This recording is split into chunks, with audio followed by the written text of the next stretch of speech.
here, please.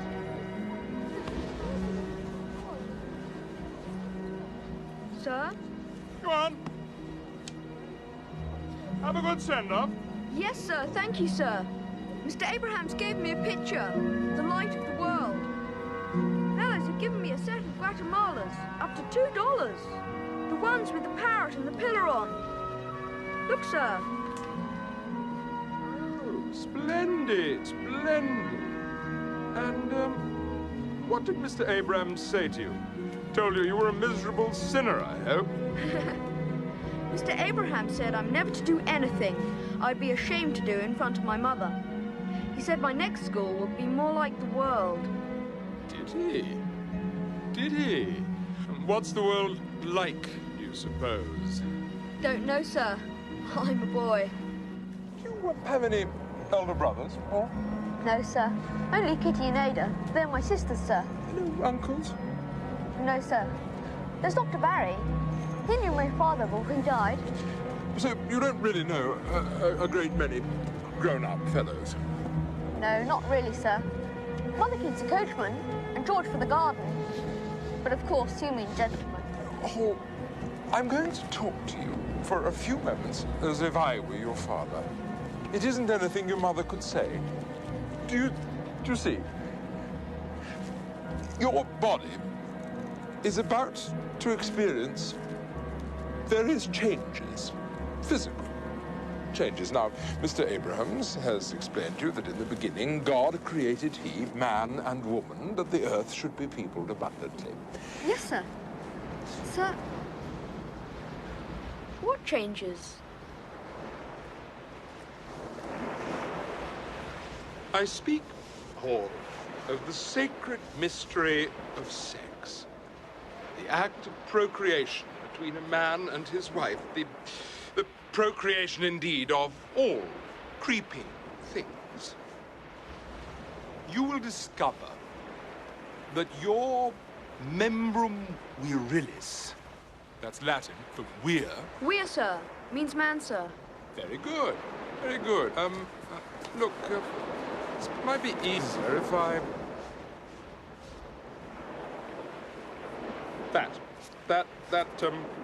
That thing. There. Now, that will develop and grow larger. You see? And when that happens, the man lies very, very close to his wife. And he puts his membrum virilis into her vagina. Thus. And then, in due course, she will bring forth his child. Seminiferous tubules, labia, major and minor, ducts. Vulva. That is the very crown of life, Paul. God's wondrous purpose. Your body is his temple, and he must never, ever pollute that temple. And when, as one day I'm sure you fall in love and marry, you will discover to serve and protect woman and have children by her is life's chiefest glory.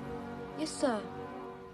You must never, ever mention any of this to your mother or indeed to any lady. And if at your next school the fellows mention it, just shut them up. Tell them you know. I think I shan't marry. What? Look, in 10 years to the day, I invite you and your wife to dine with me and my wife as our guests. What do you say? Oh, sir! Yes. To bargain, then, is it? Now, oh, God, those infernal designs. Sir! Wouldn't they be all right? The tide will have covered them by now. Oh, that's the rising tide. I only hope to God he's right. My God.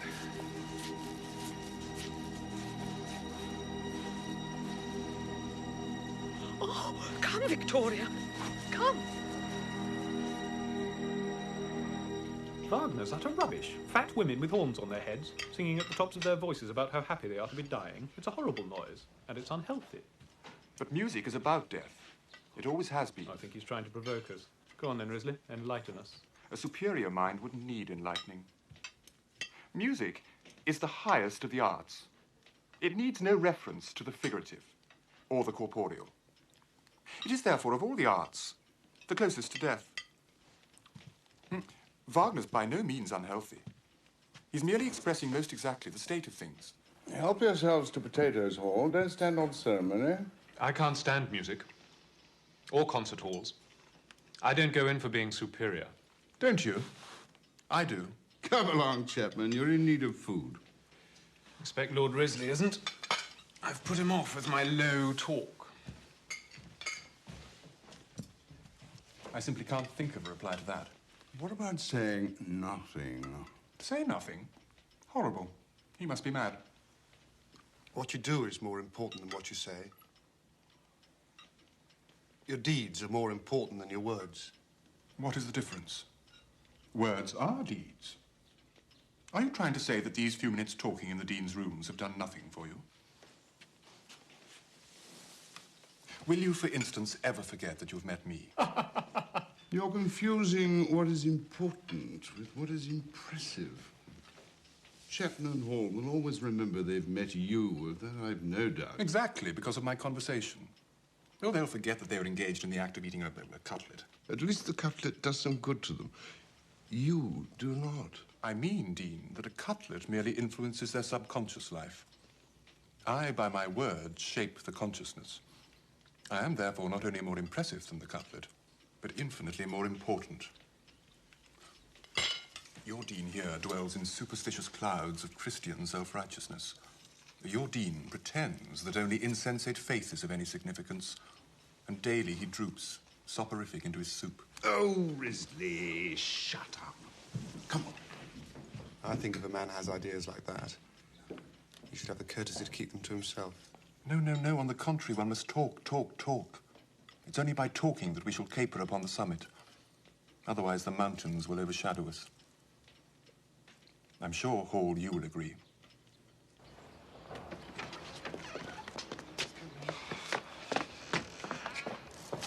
Wait. I'm eager to hear more of your interesting ideas about words and deeds. My rooms are in Trinity, and I have a dining club whose members would, if I'm not mistaken, interest you. No need to bring your chum. Well... You're not going, are you?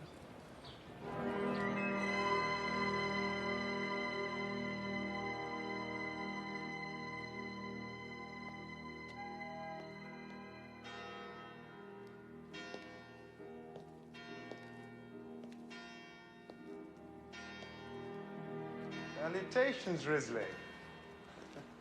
You bargained for more than you've gained.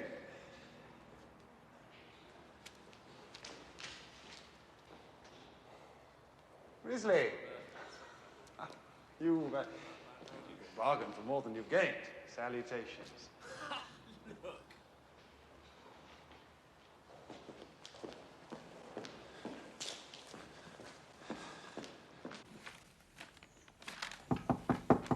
Come in. Hello? You're Durham, aren't you? Yes? I was looking for Risley. Don't know where he is. He's debating at the Union. I was just stealing his pathetic symphony. I'm reading a paper on Tchaikovsky, but I cannot find the third movement, if it's here at all, which I don't think it is. Feastonhay's got a pianola. I know. His rooms are directly above mine. Oh, well, I'll come back with you then. You're living in college now? Beginning my second year. I'm third. I have seen you, though. Hall, isn't it?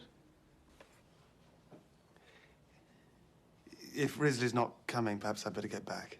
I didn't know you knew Risley. He's a dangerous man. Little of him certainly goes a very long way. You like this music? I'm afraid I do, yes.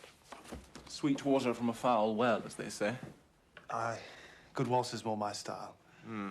Mine too, really.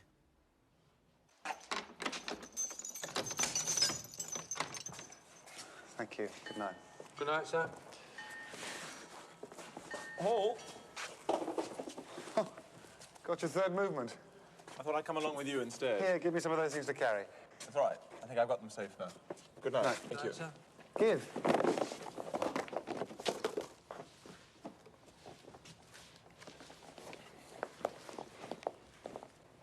Waterboard.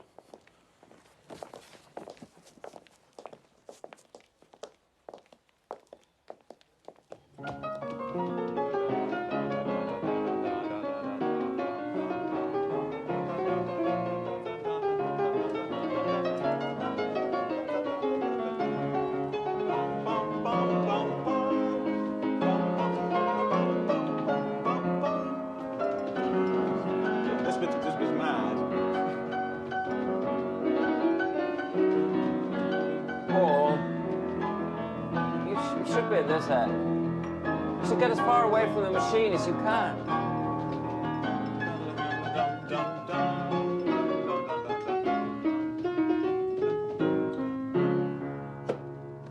Play it again. If Feast and Hay doesn't mind, that is. No, you can't play it again. It's a movement. You have to get right to the end. Feast and Hay, I think I'm going to eat one of your apples. This is Sophocles. Try reading it for the characters rather than the author. It's much more interesting. Much too fast, Paul. No, slower. Slower. No, I'm a little tear.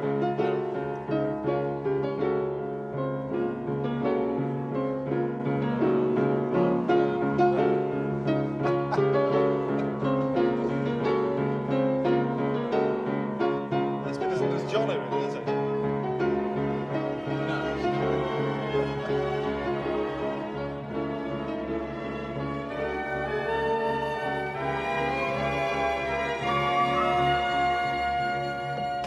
Appalling vac. I nearly wrote to you about it.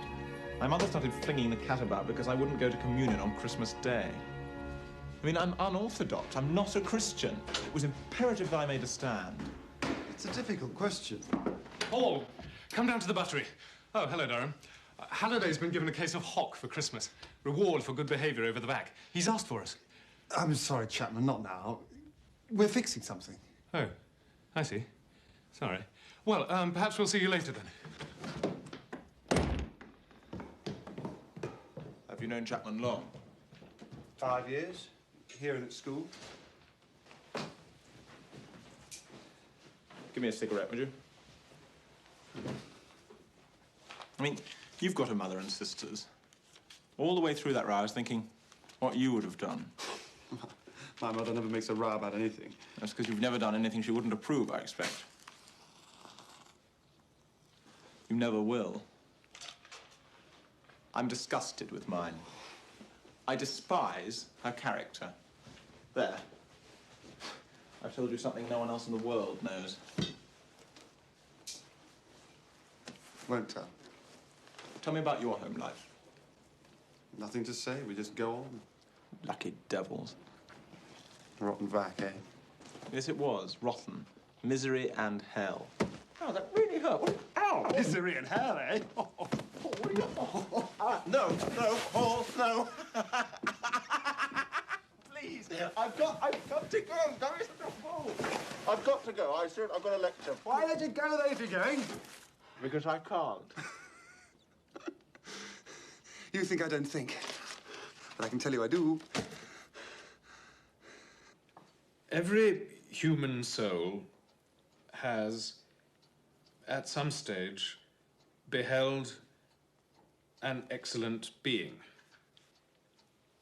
Otherwise, it would not have entered into the creature we call man. When the soul gazes upon the beauty of that being, its beloved, it is nurtured and warmed and is glad. Feast in here, continue, please.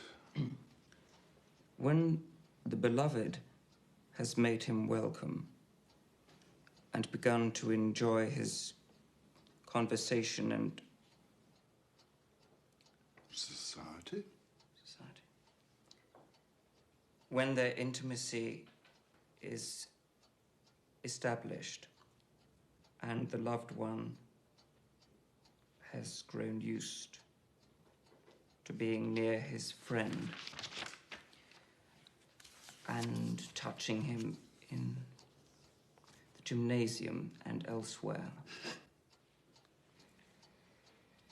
The current, which Zeus in love with Ganymede called the stream of longing.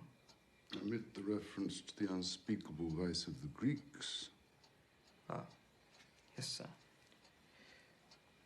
He is experiencing a counter-love, a reflection of the love he inspires, and he thinks of it as friendship, not love.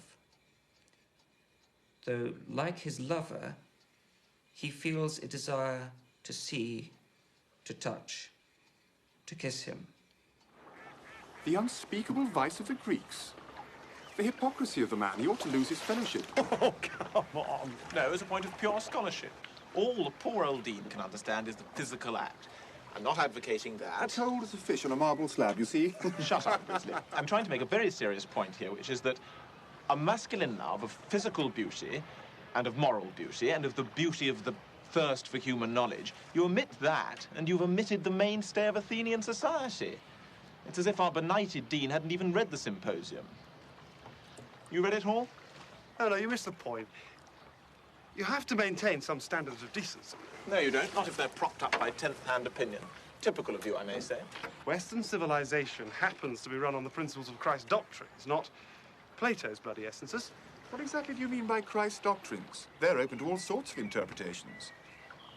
You know, the redemption, the Trinity. 3 in 1 and 1 in 3, ruler of the earth and sea. Hear us while Damn Christ's doctrines. I can't prove them, but they mean a lot to millions of people, whatever you say. Chant and song.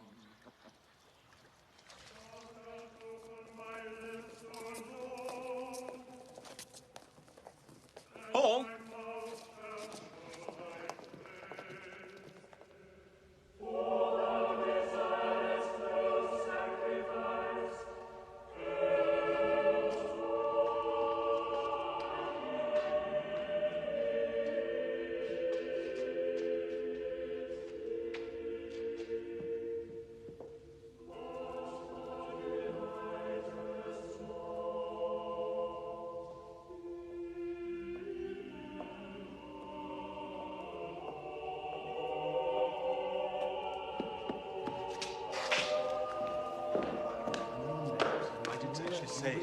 Just made me walk out of chapel.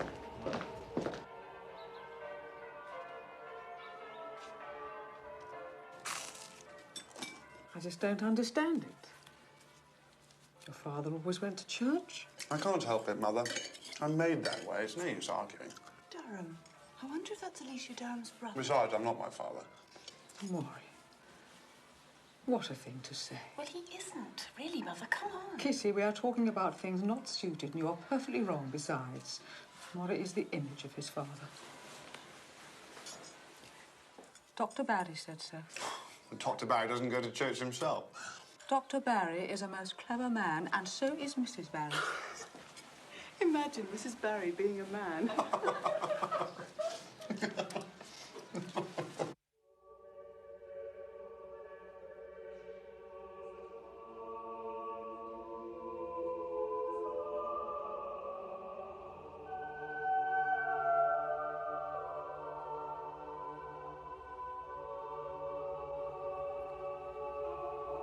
Have you been all right?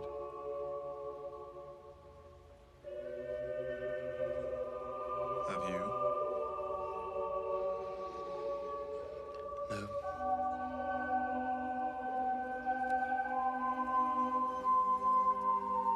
You wrote that you were.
We want tea! We need tea! We demand tea! Hello, Durham. A glorious match. We're absolute heroes. Peterhouse are abject. And wonderful wicket-keeping. Wonderful wicket-keeping. Darjeeling Hall. I don't like this Chinese build. Marvellous match.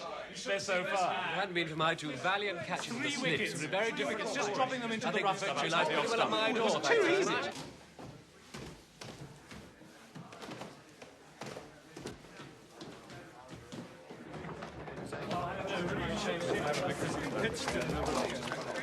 Paul. Durham, where did you get to? I know you read those books in the back. How do you mean? You'll understand then. I don't have to explain. Understand what? That I love you. Don't talk rubbish.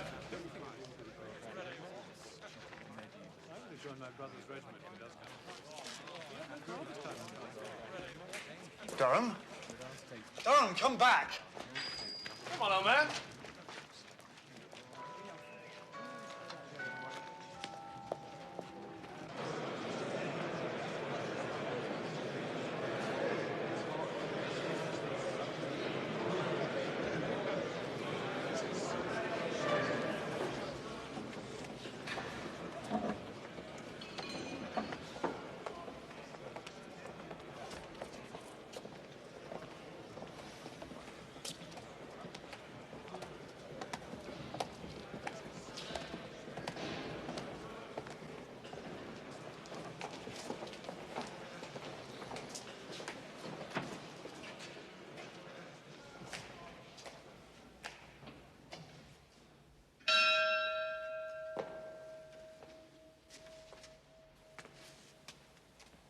Benedict Domine nobis, et his donis tuis, quae de tua gratia et munificentia sumus iam sumpturi. Et concede ut illis salubrita a te nutriti, tibi debitum obsequium praestare valeamus per Christum Dominum nostrum. Amen.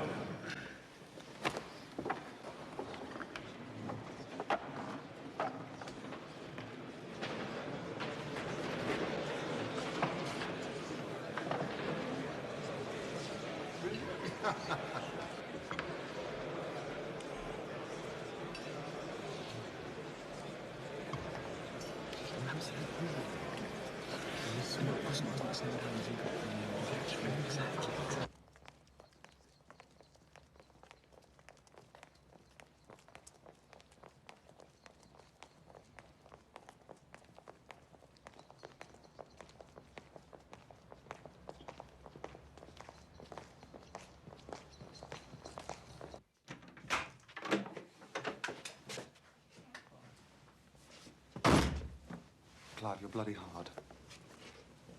You don't know what it is to have a mind in a mess. It makes you very hard. Oh, Hall, don't be so stupid. You must know that to be alone with you hurts me. I only want No, to please, discuss. don't. Reopen it. It's over. I'm in hell. Or get out. It's only disgust. You haven't done anything to be ashamed of. You don't know what hell's really like. I thought it was the worst crime in the calendar. The one subject absolutely beyond the limit. Look, you've been thoroughly decent from first to last. So decent that I mistook your friendliness. I thought it was something else. I'm sorry to have insulted you. Durham, I love you. In your very own way. Rubbish, as you so rightly said. Good night. I do. I think I have always. Look, it's like the good, blundering creature that you are to try to comfort me, but there are limits. I'm thankful that it was into your hands I fell. Most men would have reported me to the Dean or the police. Damn you, Durham.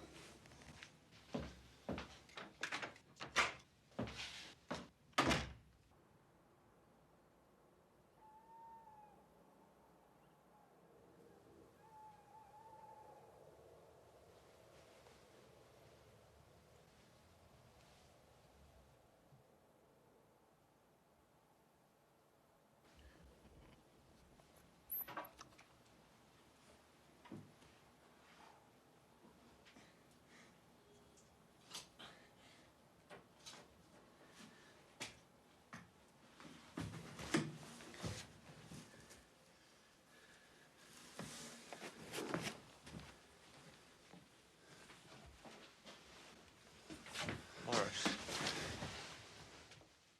I love you.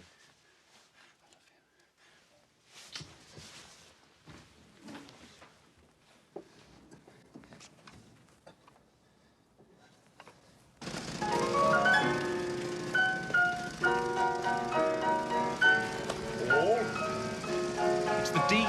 Lord! Did you have a lecture? I overslept. Paul! Stop when I speak to you!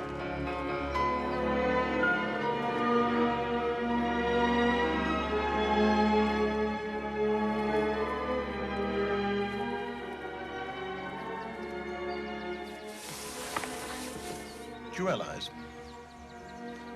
I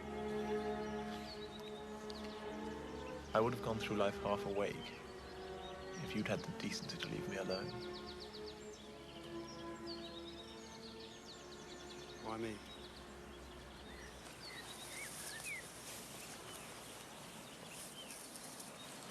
Perhaps we woke up each other.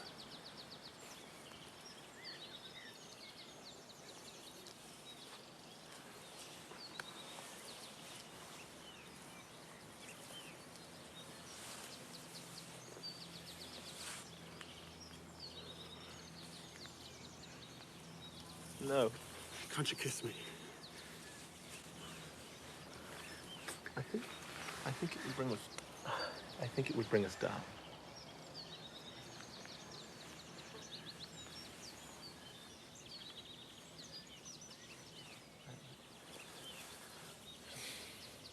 I think it would spoil everything.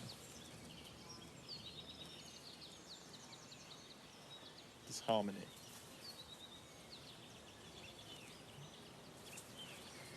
Body,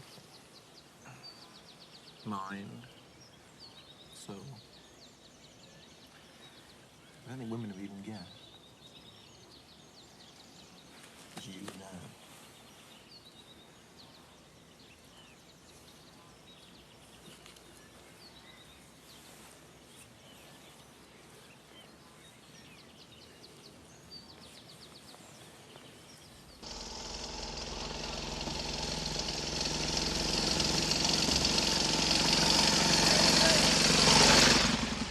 Why did you not stop when I called you?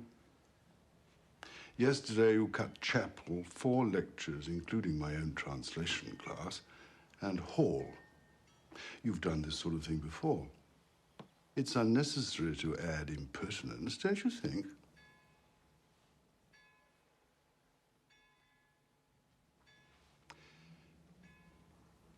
Very well. I'm sending you down. You will catch the 12 o'clock. Unless you write me a letter of apology, I shall not recommend your readmission to college in October. If it had been a girl in the sidecar, of Cornwallis would never have kicked up a stick. Everyone cuts lectures. I've done nothing wrong. Let's go into Liverpool Street. I refuse to say that I have. What'll you do? Go into the stock market like Father did? I don't need one of their rotten degrees. You will come to Pendersley.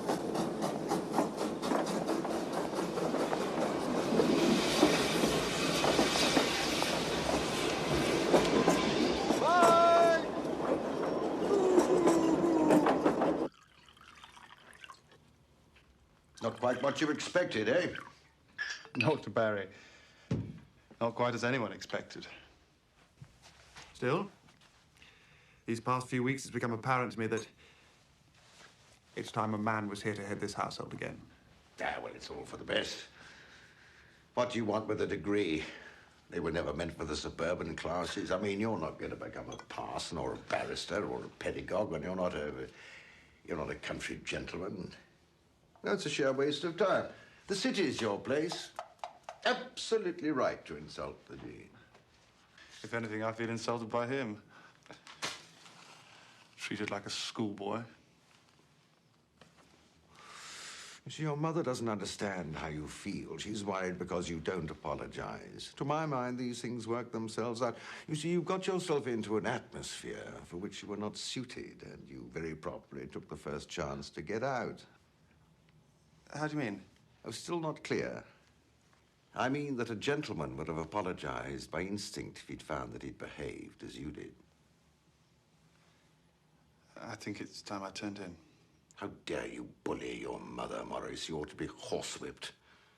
Swaggering about instead of begging her to forgive you. She comes to me with tears in her eyes and asks me to say something. But now, don't answer me, sir. Don't answer me. I want none of your speech. You're a disgrace to chivalry. I'm disappointed and disgusted with you.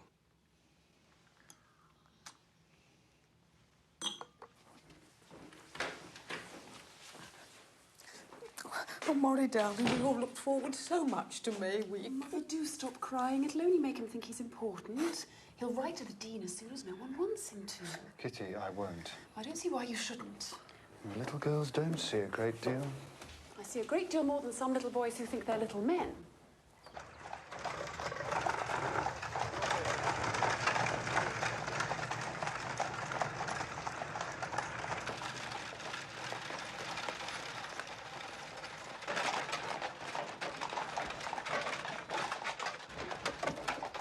Mrs. Sheepshanks. No, I'm very complimentary. Thank you so much. Skeggs, Olivia, Woolly, dear. I think everyone should curtsy, don't you? I've had such an interesting talk with Mr. Hall. And isn't Clive handsome? Mother, this is Maurice Hall. Welcome to Pendersley, Mr. Hall. How do you do? Woolly? Yes, well, it's so lovely. How are you? Those, come on. Oh, by the way, if my mother or my sister ask you to do this or that tomorrow, don't worry. Say yes if you want, but you're actually going to ride with me and they know it. It's just their ritual. But I haven't brought any riding breeches. Ah, well, I can't associate with you in that case. Deep breath.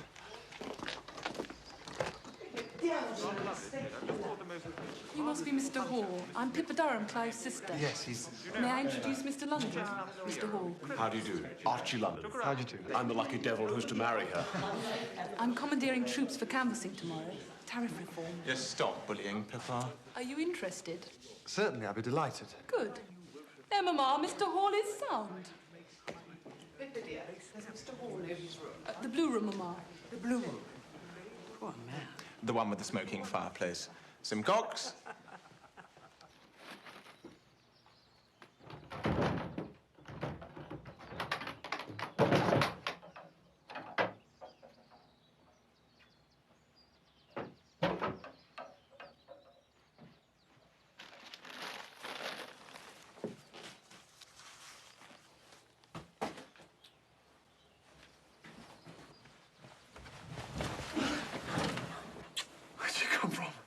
The old schoolroom, our study. That's why you've been put to stay in this dog's misery. Come.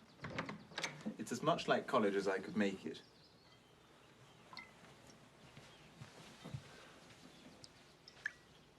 Look at the view, though. There. You may shoot rabbits from this window. Oh, it's jolly fun me coming here. Well, this place will never seem the same again. I shall love it at last. Would there be anything else, sir?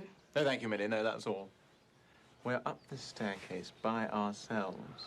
We need never be in any other part of the house. Apart from meals, that is. I'll leave you to unpack. See you down there.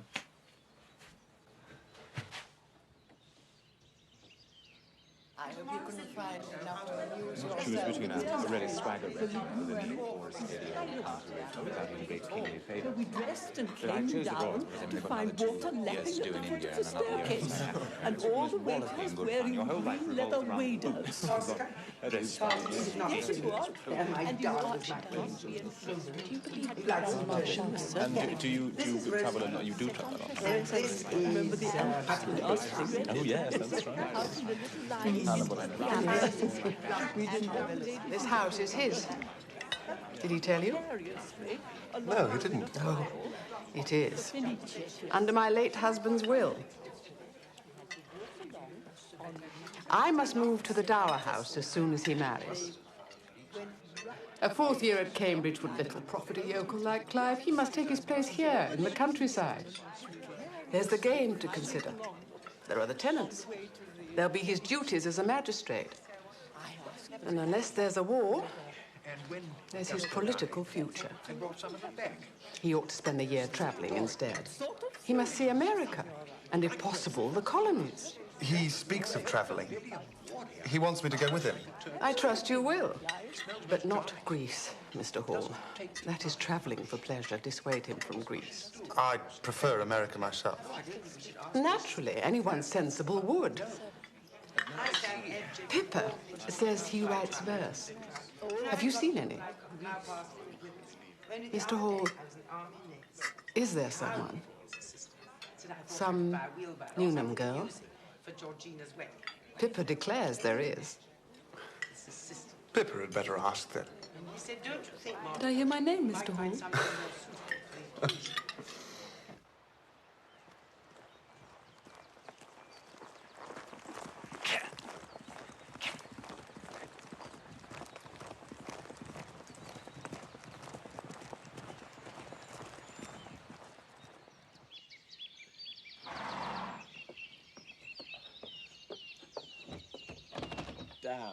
Damn, it's locked. The Goblin House. My grandfather's grandfather built it. I locked Pippa in here for a whole day once when we were small.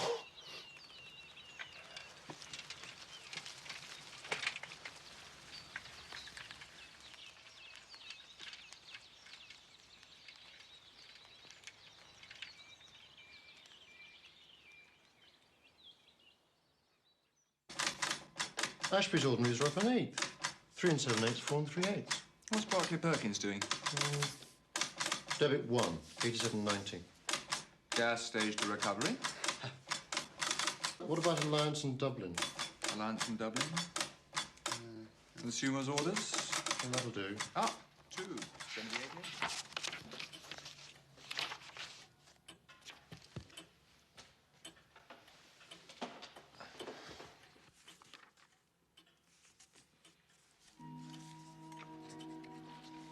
Perhaps, dear Mrs. Hall, when Clive has finally completed, and pray heaven passed, his bar examinations, would Ada not like to come down and stay with us here at Pendersley? I do declare that our sons find amusement in the friendship of our 2 families. But Ada is such an attractive and good-natured girl. Although at present Clive appears to regard his Fridays to Mondays in town as sacrosanct, I'm sure that he too could be enticed down. I'm writing to Mrs. Hall. I thought Ada might like to stay. Ada, isn't that the girl whose grandfather's going to leave her a lot of money? Make an excellent bride for my godson, Clive. Really, perhaps Clive doesn't want to marry yet. Oh, would you be so good as to post this, what's your name? Scudder, man.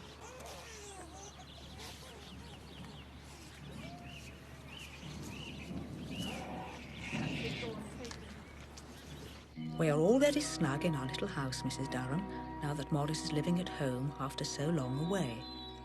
Each day he eats a vast breakfast and then catches the 8:36.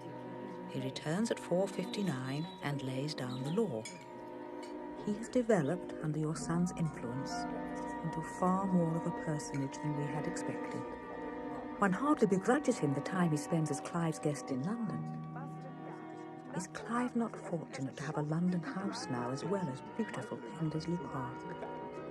I do confess that I'm looking forward to meeting their amusing London set, pictures of some of whom we see in the illustrated newspapers here at dull Afriston Gardens. But I concentrated All on rather the frisky, tips of I his thought, for moustache. Do you think I might have one of your cigarettes? Do you not think that Maurice's moustache will be the making of him?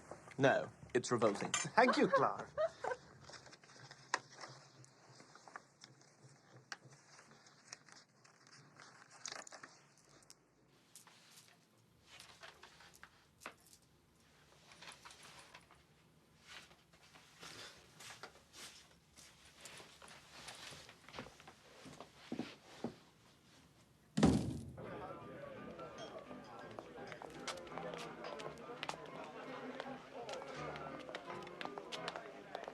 Your cavalrymen, see, must have legs so straight that they can hold a sixpence between their legs all the way up.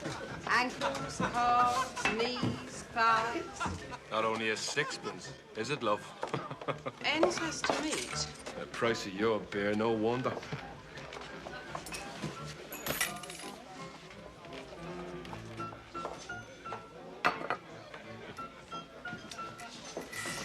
You never do it. Man, it's you.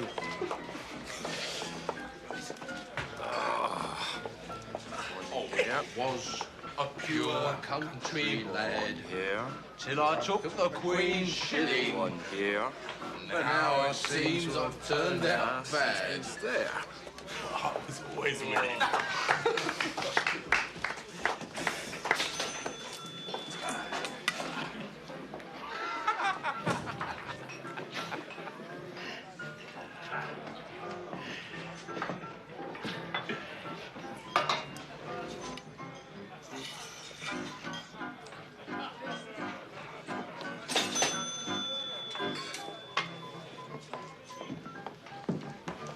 Wank. Well, I suppose it's pints all round, gentlemen.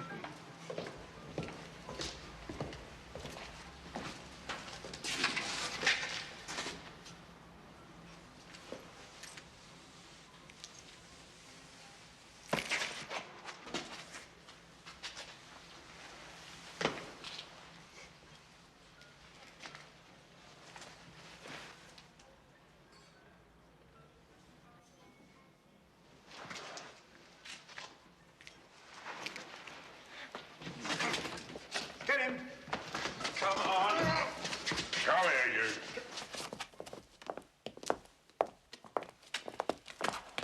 Come along. Would you give me my hat?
I'm told that if I plead guilty, the publicity can be kept to a minimum. And what am I to do? You must understand. If I were to give you a testimonial, it would make me a sitting duck to any prosecution. Yes, I see that. I realize it might compromise your position to be seen to be associated with me. quite understand that. Good night, Clive.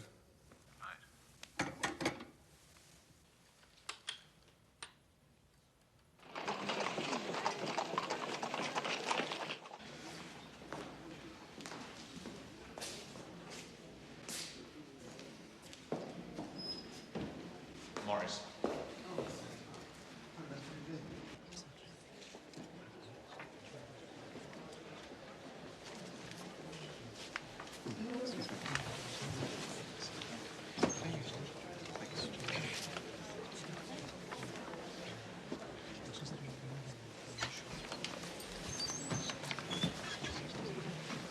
Where have you been? You right? Clive? Yes, thank you, Maurice. I'm fine. Please, don't nanny me.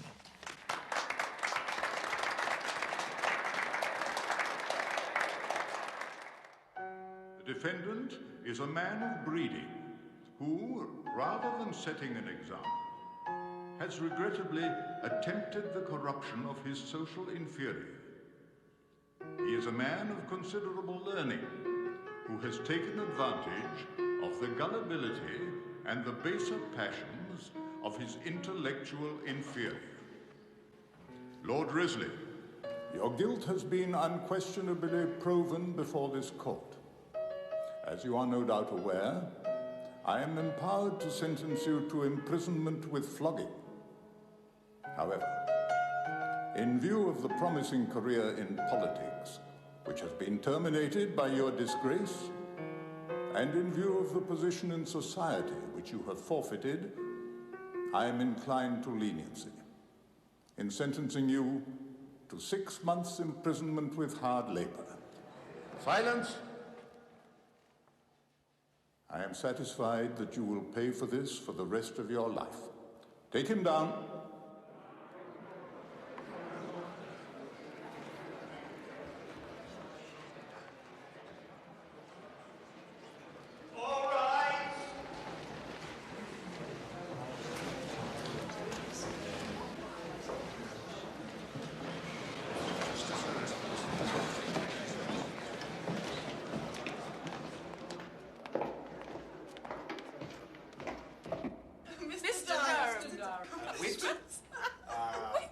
Poet.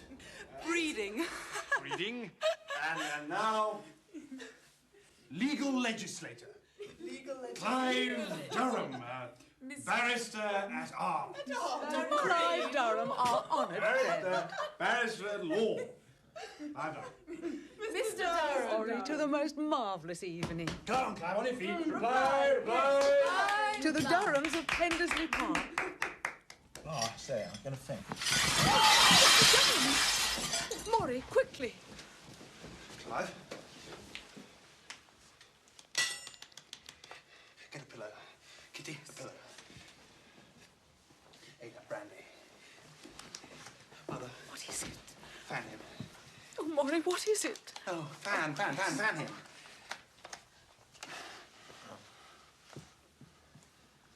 All right. Silly. Oh. Right. I'm all right. Certainly not. Certainly not. Maurice is going to carry you.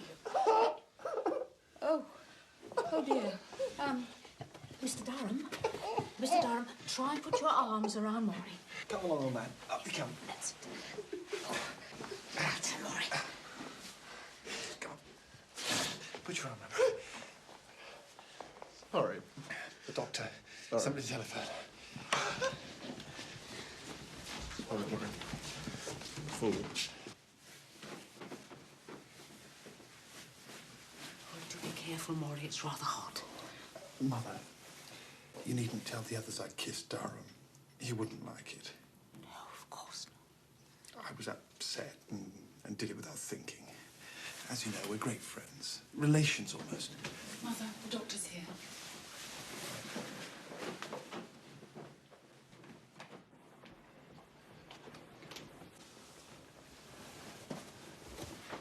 Where shall I put the hot water bottle?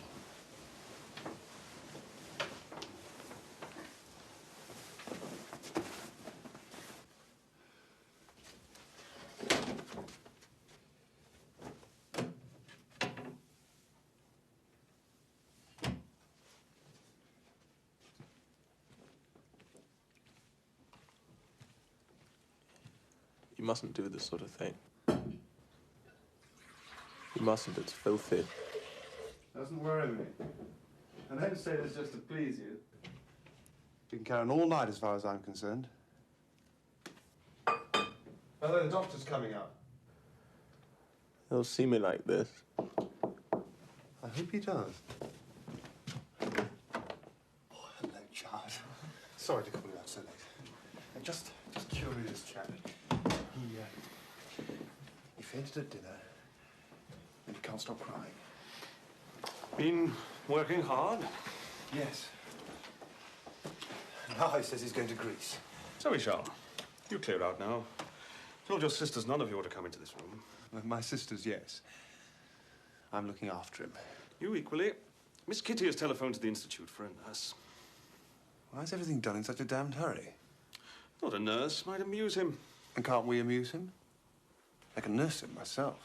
Ooh, have you wheeling the baby next? Beg your pardon? I suppose I ought to have the nurse. Right. She can make you more comfortable than I can.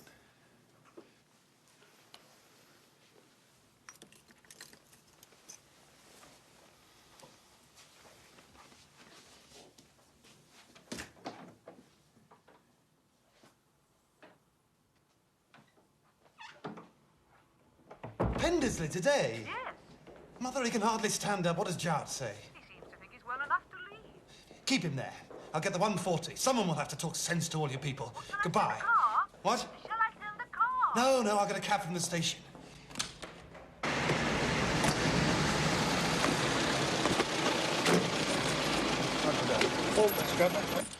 Thank you. Thank you very, very much for being so kind.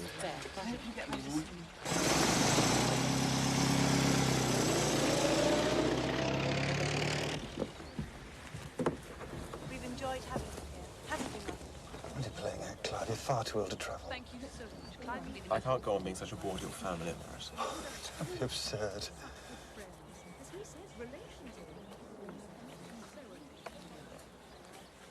Mother! Mother, get in. Thank you so much. Goodbye. Goodbye, Miss Durham. Don't let your coachman bump into the house. Bye-bye.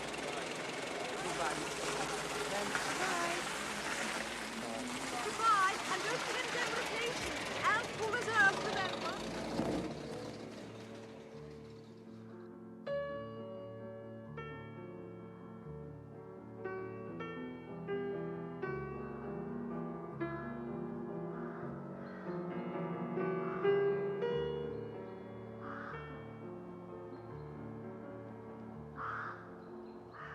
I'll tell Cook.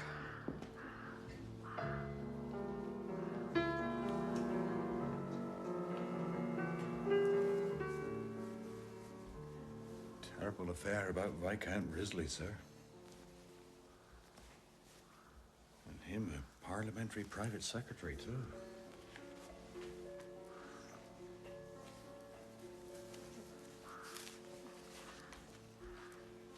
I did read he was at Cambridge.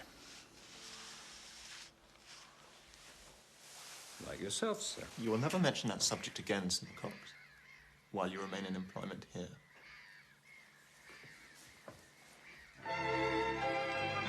I've become a barrister so that I may enter public life. But why should I enter public life? Who wants me? Your mother says the country does. Well, I've talked to more people than my mother, and I tell you, no one wants us, or anything really, except a comfortable home. But to give people a comfortable home is what public life is for. Is, or ought to be. Well, it's all the same. Or isn't ought or not the same? Quite right, Mrs. Horn. You sound as if you have no use whatsoever for Greece, Mr. Horn. Sounds out of repair. A heap of old stones. Only paint on. We shall know what it is if you fall over this time, Mr. Durham. Your health, and the health of all the ladies. Maurice, come. The ladies. Ladies. Ladies.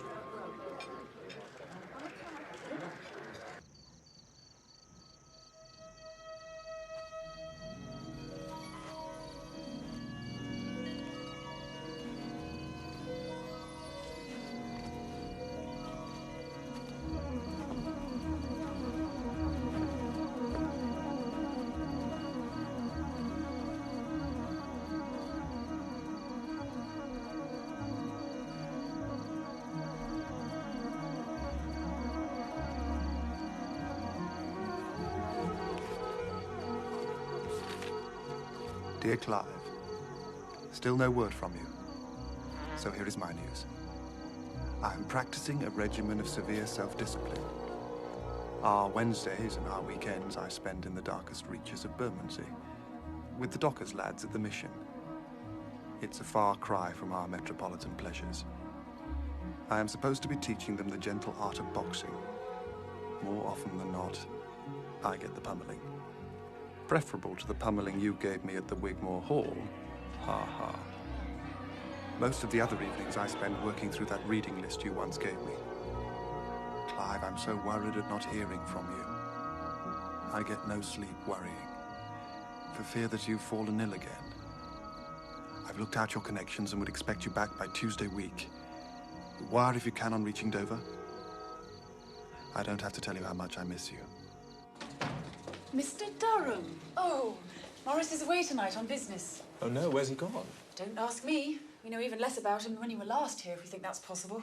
He keeps everything so secret. Mother, Ada, Mr. Durham is back from Greece. What was Greece like? Rather disappointing, I'm afraid. It's not exactly what I'd expected it would be. Why did you let us know? There'll be nothing but pie. We would have given you a real English dinner. Don't worry, I can't stay to dinner anywhere. No, Mr. Durham, you must stop the night. We've missed you. Haven't we, Ada? Kitty. Maurice told us you'd be back last week. He was so disappointed. We can practice on you. We've joined an ambulance class. We need a victim to bandage up. It was Dr. Barry's idea. He says there's going to be a war soon. You sound just like Maurice. Your voices are wonderfully alike. It's because I have a cold. No, you are alike. You do have the same voice and nose. And by that, of course, I mean the mouth, too. And also his good spirits and good health. Kitty, on the other hand, has his brains. Ow, that really hurts. Ow, ow. Yeah, but it's my hair. That's very good, Kitty. Thank you. And these are excellent. I feel so much better. If you knew what it was to be in England. Is Greece not nice? Horrible. Maurice said you'd like Greece. Maurice doesn't know. I'm happy you're back. Maurice is home. Clive? Oh. After all that, Clive, why did you let them? I say, he looks well. You look well. Come and have a drink. I'll unpick you. No, girls, not you.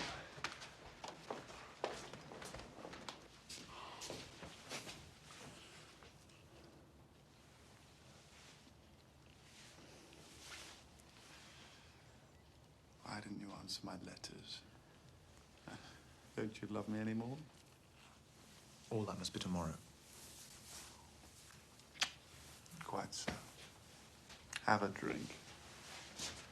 Maurice, I don't want a row. I do. I want a row, and I'll have it. Why didn't you write? What secrets are you keeping from me? I was trying to work things out, and I couldn't explain in a letter. One oughtn't to have secrets. Or they get worse. Why not to talk? No, thank you. Huh. Talk, talk, talk. Provided one has someone to talk to, as you and I have. I've thought about this solidly for the last month and a half. We've got to change, you and I. Can the leopard change his spots? Clive, you're in a muddle. What is it you're afraid to tell me? Surely we've got past sparing each other. We can't trust anyone else. Even our outlaws. All this would be taken away from us if people knew. Precisely. By continuing like this, you and I are risking everything we have. Our careers, our families, our names. Balls. I don't give a damn about name. What sort of a life would I have without you? I risk everything, and gladly, because the one thing I'd dread losing is you.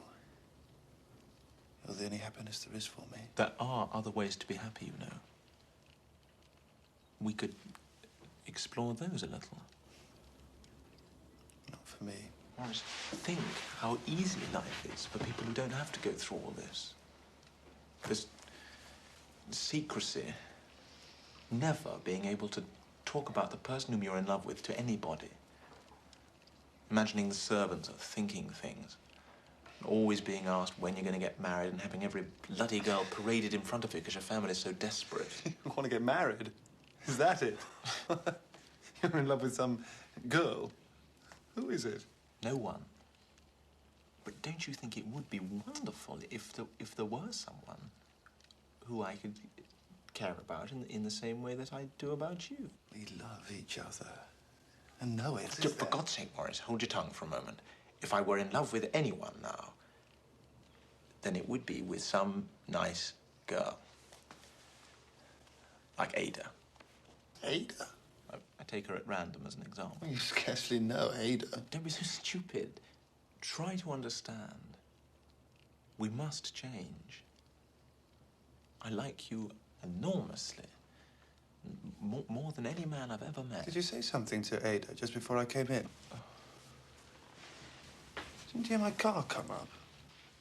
Why did Kitty and my mother come out and not you and Ada? Look, I really can't be cross-examined about your sister. Why not? You must shut up and concentrate, Maurice. Ada? What for? Ada? Maurice, no. Ada? It mustn't Ada? end in a row. No, you can't drag in a woman. I won't have it. Keith! Leave it. Maurice, don't make it worse.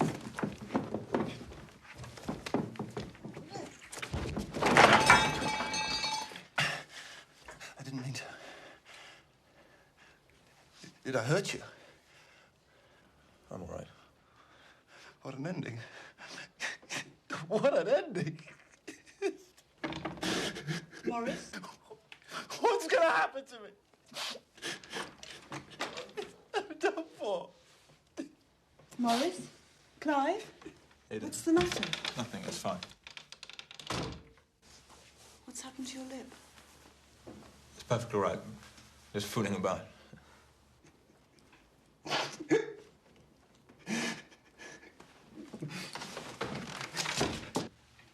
Maurice? Don't be an ass. Listen, he's fine.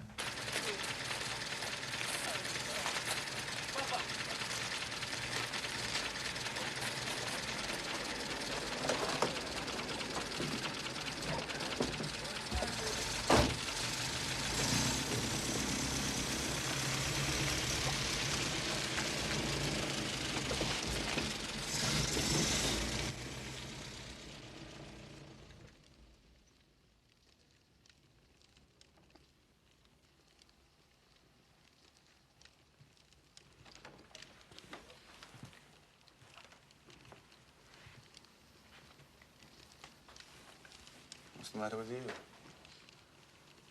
Nothing. Yes, there is. I can see it. Can't take me in. No, really, Maurice, it's nothing. Why? What did he say? Nothing. Who said nothing? Clive. He said nothing. Clive, is it? What is Mr. Durham to you? Answer.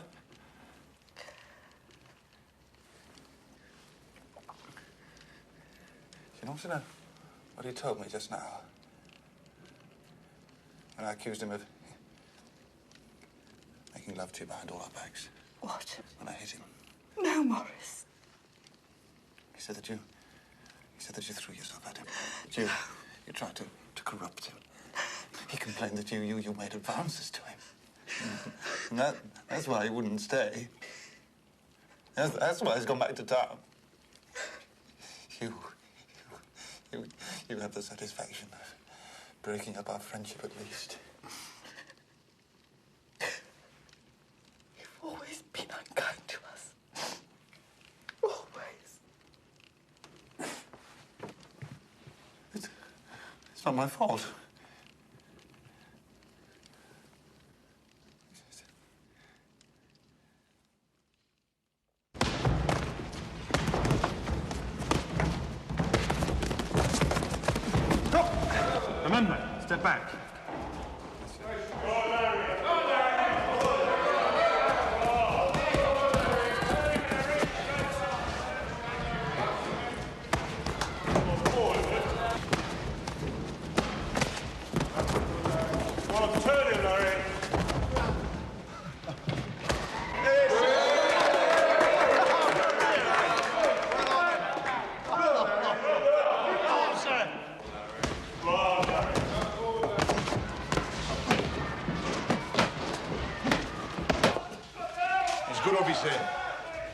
canny city gents would give up their salaries.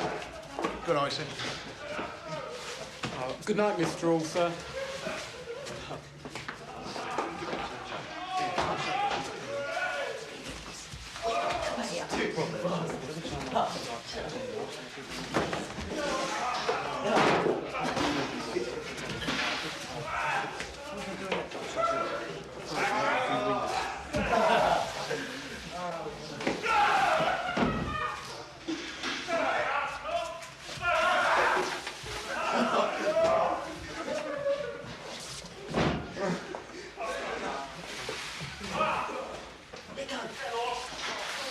Children, Clive Durham is engaged to be married.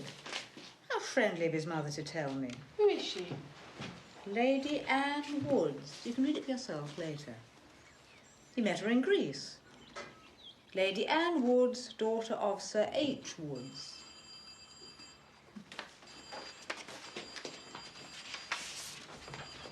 Oh, Mother, you got it wrong. What Mrs. Durham wrote is, I will now tell you the name of the lady. Anne Woods, daughter of Sir H. Woods.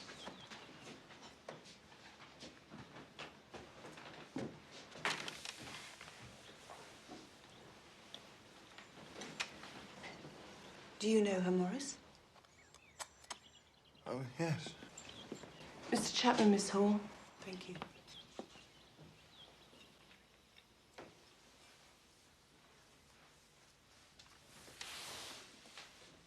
Ada.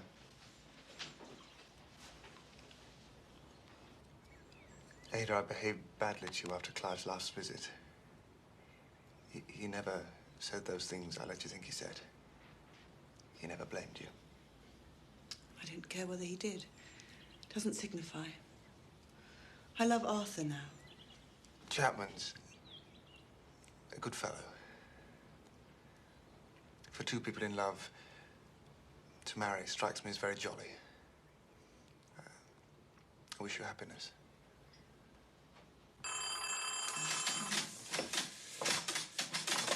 Hello. Mr. Hall, please. Hall. Hall. You.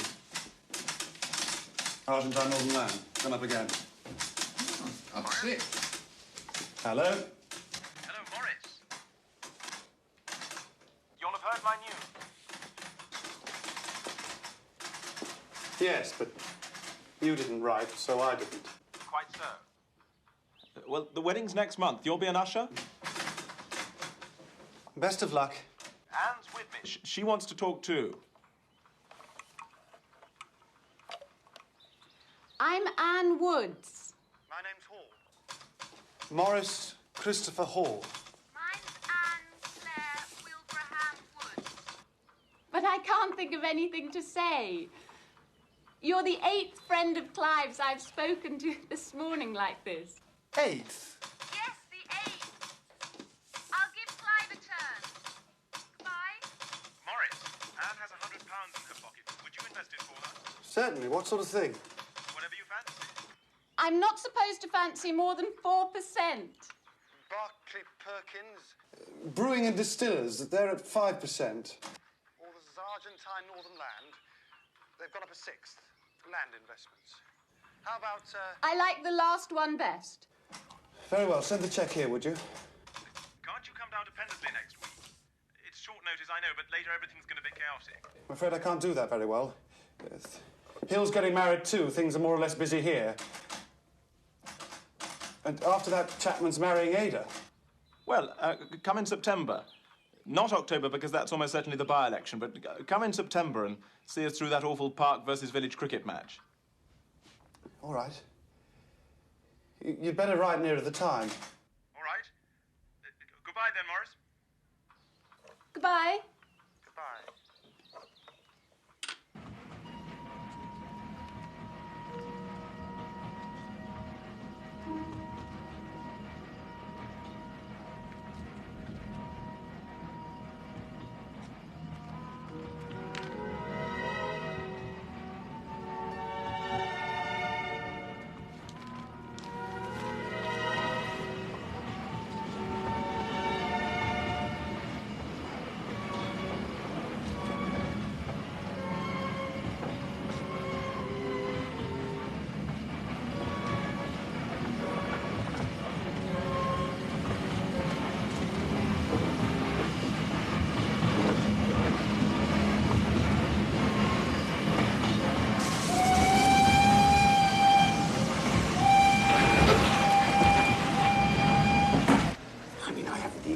consulting room?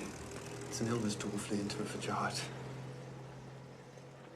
You're the only doctor alive I dare tell. Secret trouble, eh? Yeah, right. Well, excuse me, my dear. Won't be a moment. Come along, then.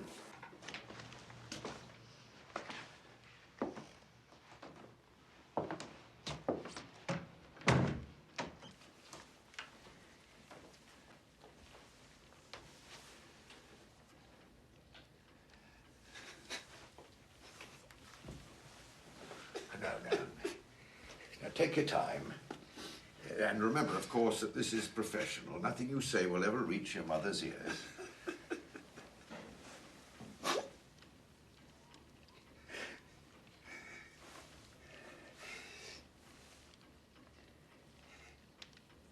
It's about women.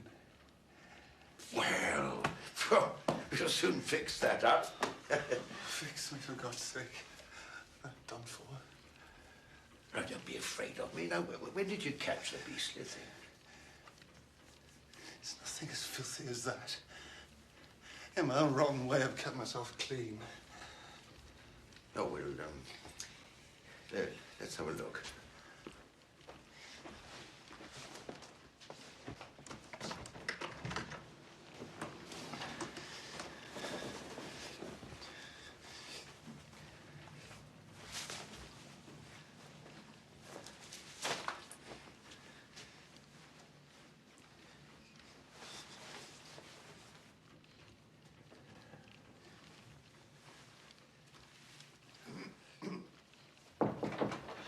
In there, Dr. Gorry? It's all right, Etty. I'm in here.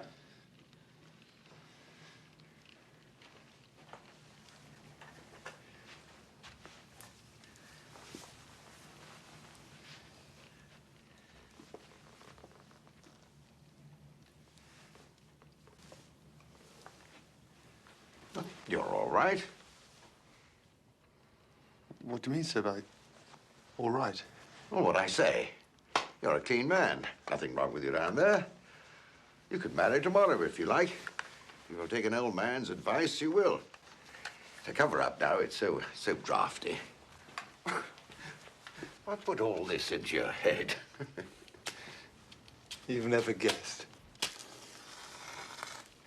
I'm like Claude Risley. I'm an unspeakable. The Oscar Wilde sort.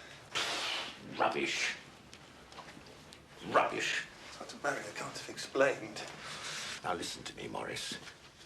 Never let that evil hallucination, that temptation from the devil occur to you again. I mean, who put that lie into your head? You, whom I see and know to be a decent fellow. Dr. Barry, I want... No, sir, I'll not discuss. The worst thing I can do for you is to discuss. Not rubbish to me. Rubbish. Been like this ever since I can remember. Without knowing why. Am I diseased? If I am, I want to be cured. Find yourself a pretty young woman. She'll soon cure you. It's unspeakable. Come, dress yourself. Oh, yes, sorry. Etty, whiskey.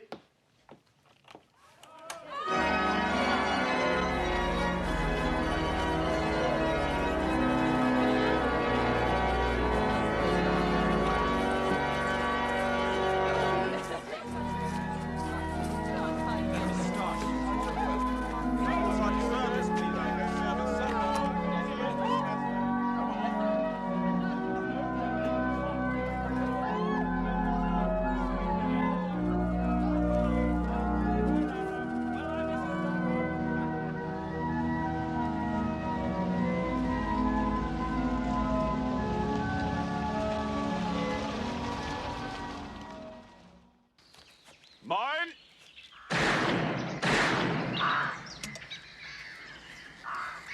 Sir.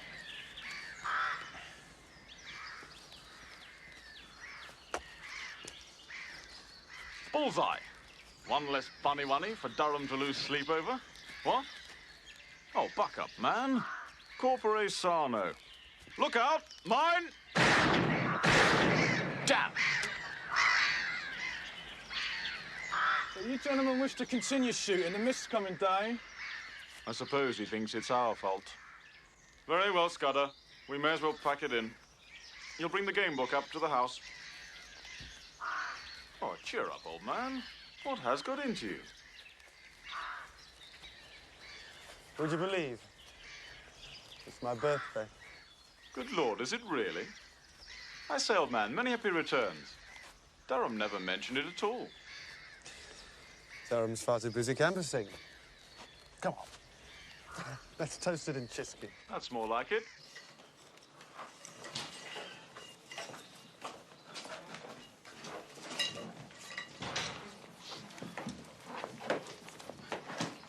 Telegram arrived for you at midday, sir. Oh, thank you, Simcoe. Crazy. Durham did remember your birthday. Shall we have that drink? 2 large Chiskies, Simcoe. Very good, sir.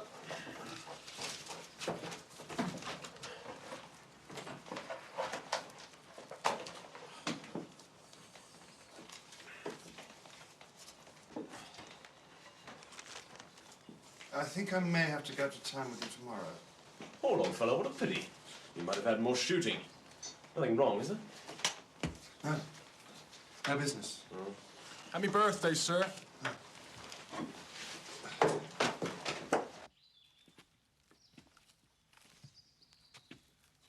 Hello. Did you have a good day shooting? Frightful. It's awfully rude of Clive to have been here so little. But he's working so hard. And I do think it'll be a good idea for the poor if he does get in, don't you? He's their best friend, if only they knew it. We can't worry too much about the poor. I must give them a leg up for the sake of the country, of course, but they don't suffer as we should in that place. I see we're in the hands of the right sort of stockbroker.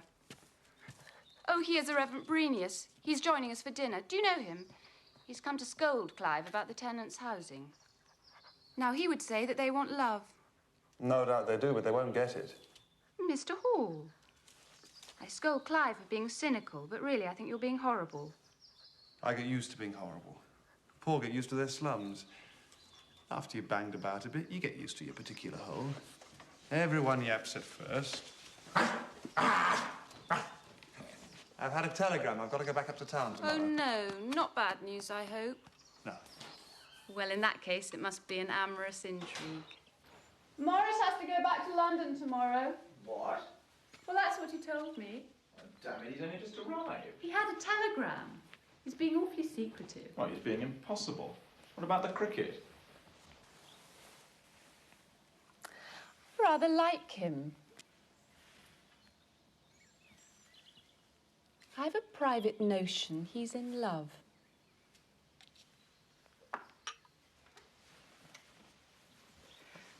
I think he has a little girl up in London.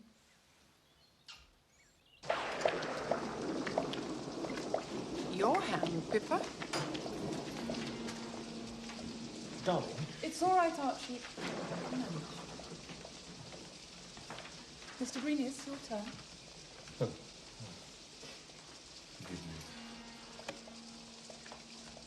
The family ghost again.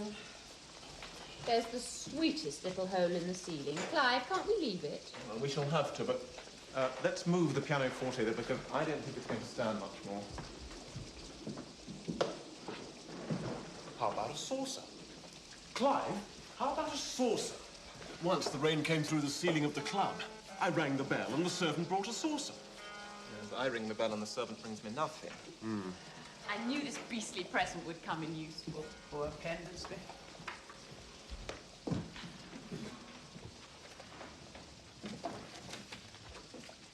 Millie, bring a basin, will you, and a duster, and get one of the men to help shift the piano. The rain's come through again. We had to ring twice.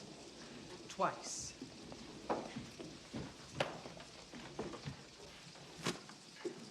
It's got quite under the sounding board, I'm afraid. Can't make it sound any worse than it already does. Shall I place this lamp here? Ah, Scudder, shift the piano, would you, and take up the carpet? Tomorrow you'd better go up and attack that roof again. Well, there we are, everybody. Perhaps we'd better turn in, leave them to it. Before we get carried away on the flood tide. Pippa, tell Simcox to bring up my nightcap, will you? The cellar will be awash by now. Why is my house falling down? Anne? Maurice, you coming up? The saucer would have done the job. How very kind of you.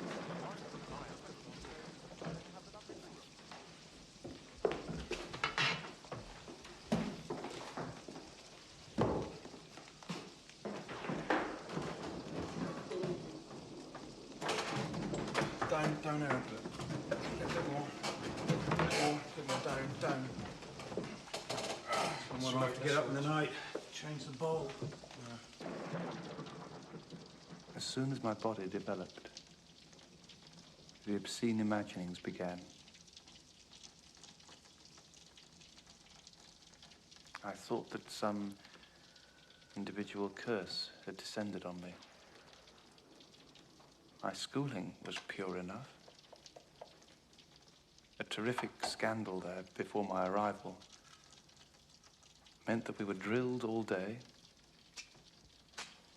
and policed all night.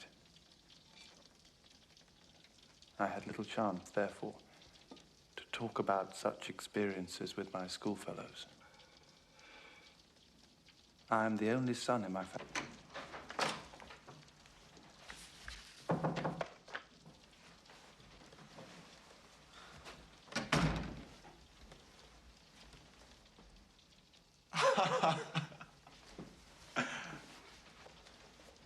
Oh, Maurice, I am glad.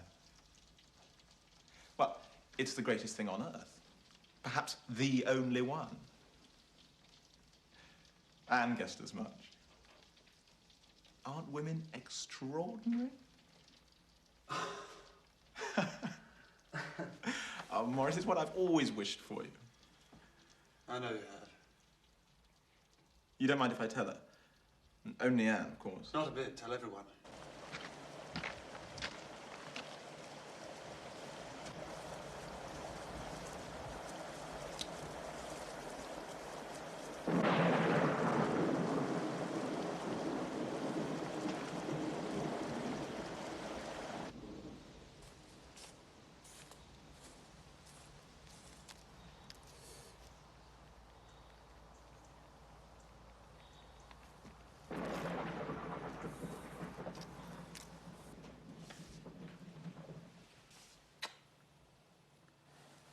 You don't mind? No. I just wanted to show that I hadn't forgotten the past. But I agree. Let's not mention it again. All right. Aren't you glad it's all ended properly? How properly? Well, instead of that muddle last year. With you.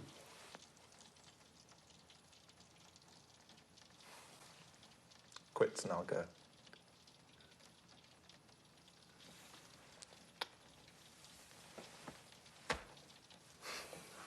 Come back here as soon as you can, won't you?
Clive?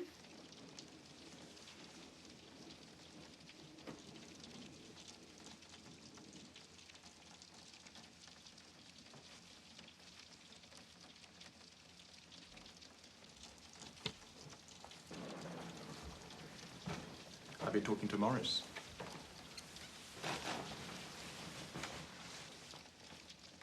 You were right.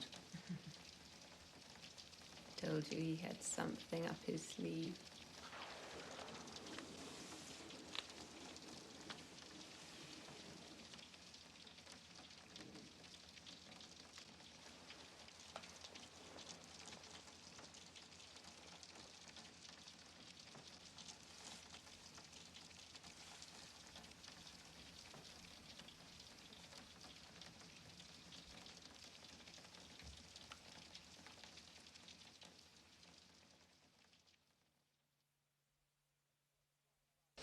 Make sure the tarpaulin covers the cover. Now pull it down. I think he's after a tip. Time to boil his head. I offered him 5 shillings and he wouldn't take it, damn cheek. Best of luck. I'm so glad you're not really horrible. Are you? Goodbye, dear Maurice. Goodbye. You gave him more, I suppose. 5 shillings not good enough. You'll only take gold.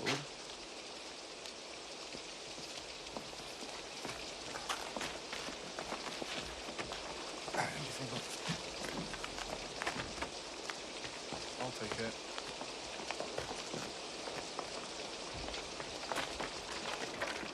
Clive! You're coming back very soon. Good luck. Thanks, old man. Here, old man. Archie, goodbye. Goodbye. Take this, Wilcox. Goodbye. Bye. Goodbye. See you soon. Bye, Maurice. Goodbye. I do wish I knew the girl's name.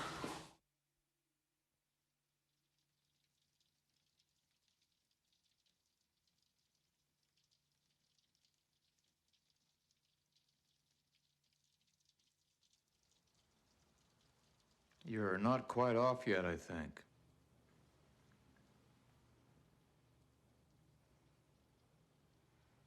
No, I'm not.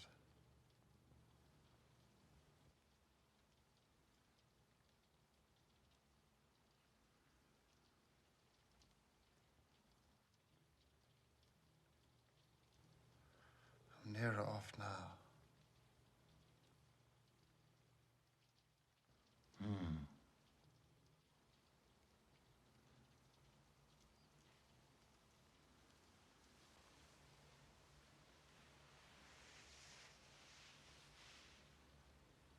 How do you like my consulting room?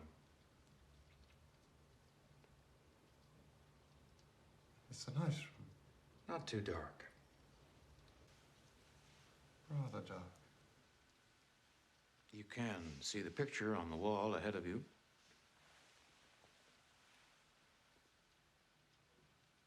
Come nearer. Mr. Hall. Take care of that crack in the carpet, though. How broad is the crack? You can jump it.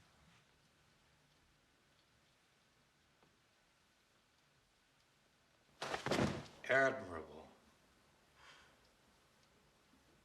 Now, what do you suppose this picture is of? Whom is it of?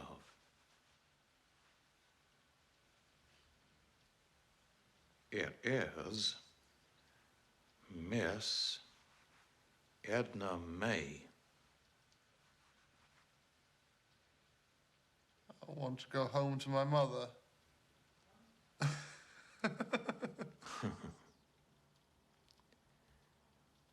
Miss Edna May is beautiful.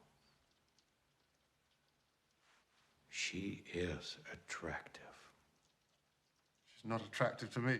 What an ungallant remark. Oh, Mr. Hall. Look at her lovely hair. I like short hair best. Why? Because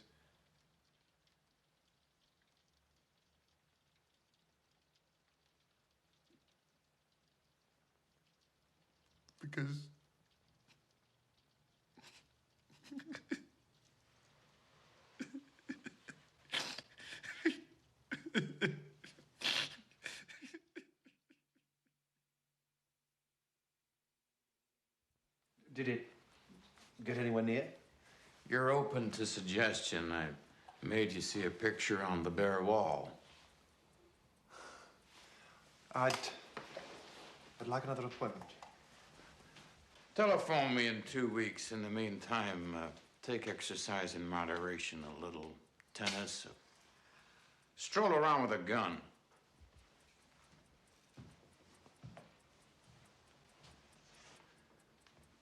Go back to the country.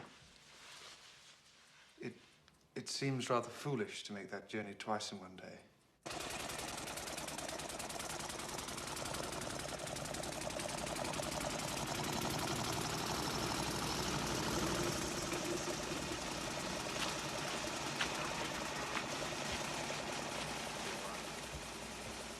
Hail fellow! Good Lord, you did rush back. What a shame. We're just off electioneering overnight. I'm sorry. I had no idea. But I understood distinctly from you that all your servants had been confirmed. I thought so. I did think so, Mr. Borenius. The trouble is, Mrs. Durham, that even if the bishop can be prevailed upon, I have not time to prepare him before he sails. Mr. Hall. Mr. Hall. Simcox informed us that you'd returned. You're in time for dinner. Did you have a successful trip? That remains to be seen. Dinner jacket's enough tonight. I'm afraid we're only 3.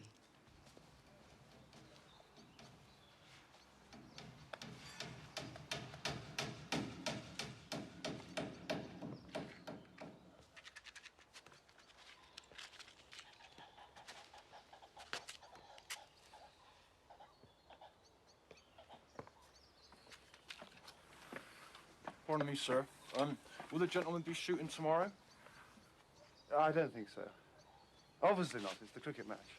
I'm sure, sir, I'm very sorry if I failed to give you and Mr. London full satisfaction, sir. That's all right, Scudder. Glad to see you down again so soon, sir. That's all right, Scudder. The way that Scudder sprang his notice on Clive. His brother has found him a job in the Argentine. His brother has got him the fare, so off he goes.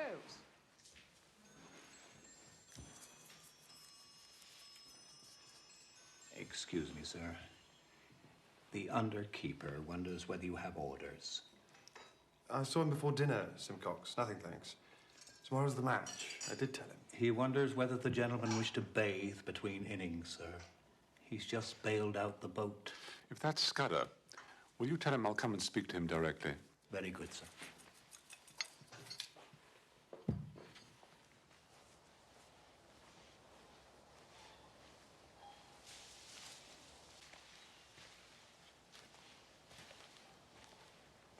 Good night, sir. Scudder. Good night. They tell me you're emigrating. That's my idea, sir. Well, good luck to you. Thank you, sir. Seems rather strange. The Argentine, I understand. That's right, sir. Have you ever visited it yourself, sir? No, England for me. Night, sir. Good night.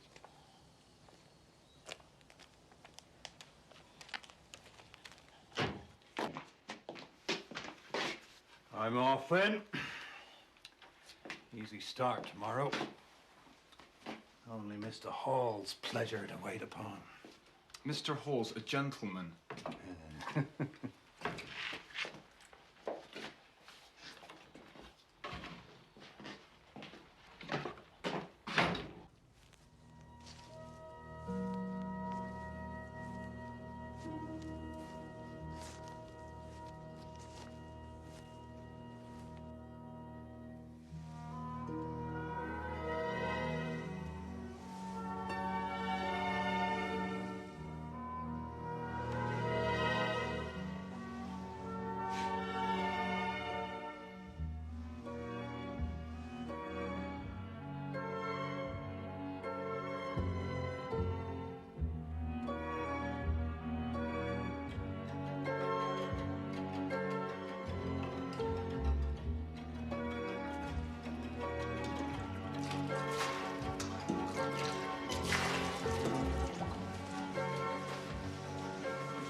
sir. It's all right. I know, sir. Come on. Lie down.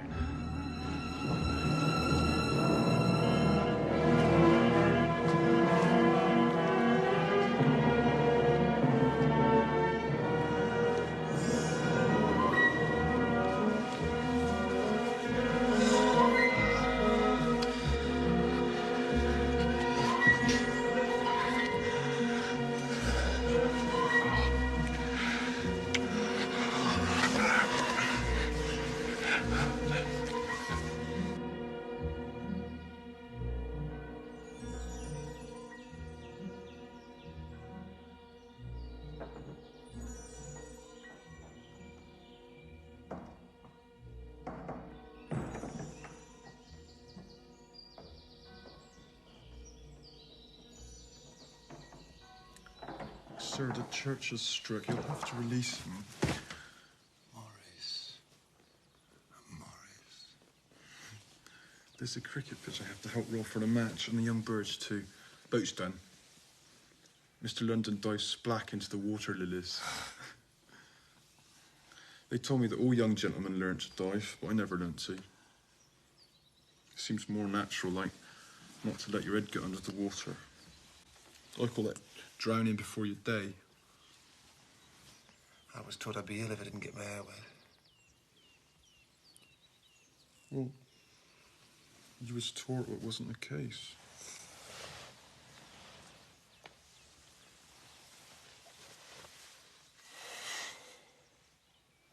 Alec,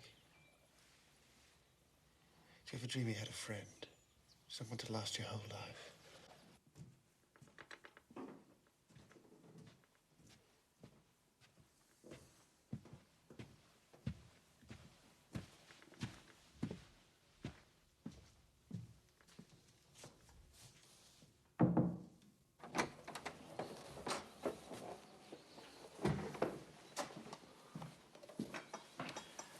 Nice day, sir. Nice day for the match. Hmm?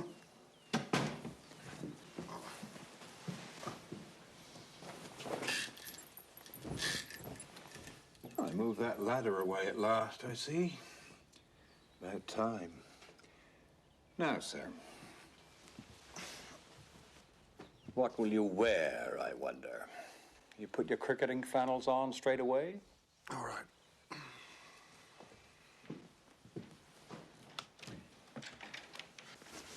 Oh, sir, in Mr. Durham's absence, the servants feel we should be so honored if you would captain us for the match. I'm no cricketer, Simcox. Who's your best bat? Well, none better than the under gamekeeper, sir. Scudder, sir. Well, then make Scudder captain. Pity, sir. Things always go better with a gentleman captain. Tell him to put me to field deep. And I won't bat first, bat eighth if he likes. You might tell him, as I shan't be down till it's time. Very good, sir.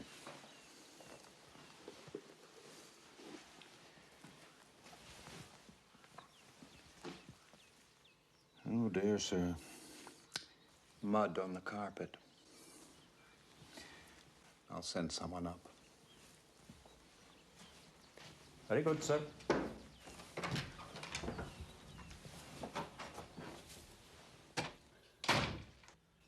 captain's put himself into bat first.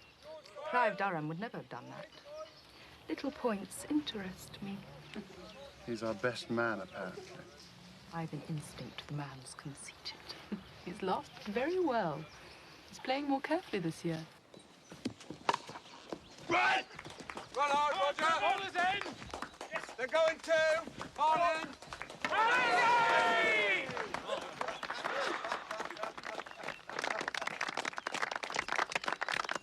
That's me.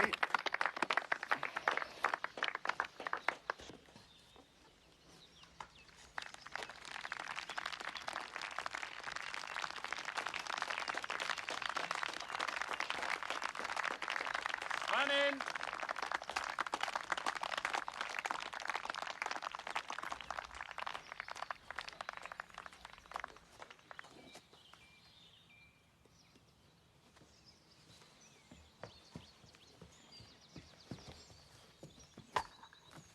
Go for it, Keith.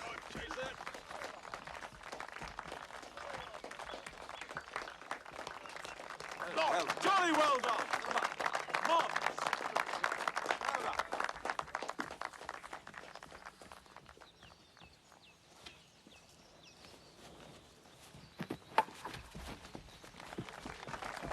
Country, Graham! Take hard. Get it in hard. They're going Come three, on. they're going three. Take hard.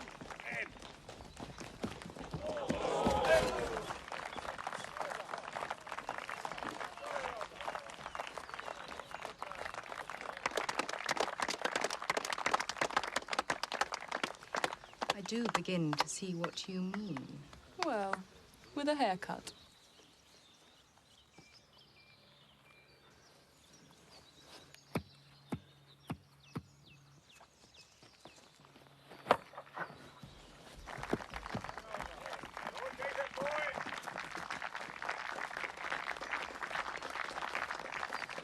Wonderful. Keep it up. Come on. Jolly well done, Hall. Right. Well done.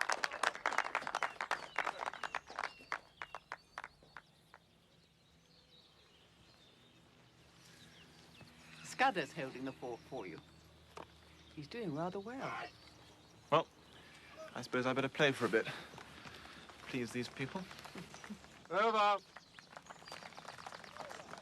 Simon?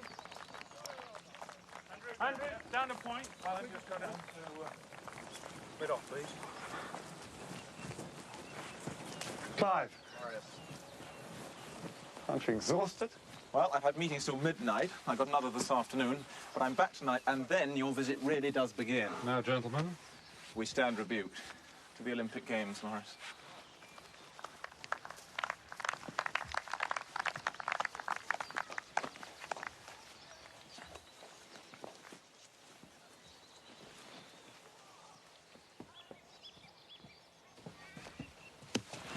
Yes? Take him, Simon! No, wait. Sorry, Maurice. Sorry. Get it in, Andy. Take one.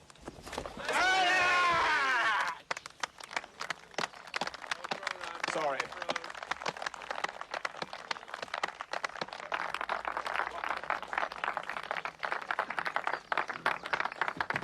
Well played, Mr. Hall.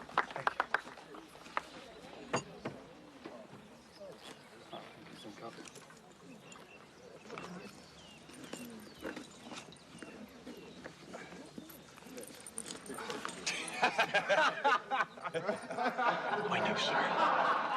That's right. I know, sir. Come on.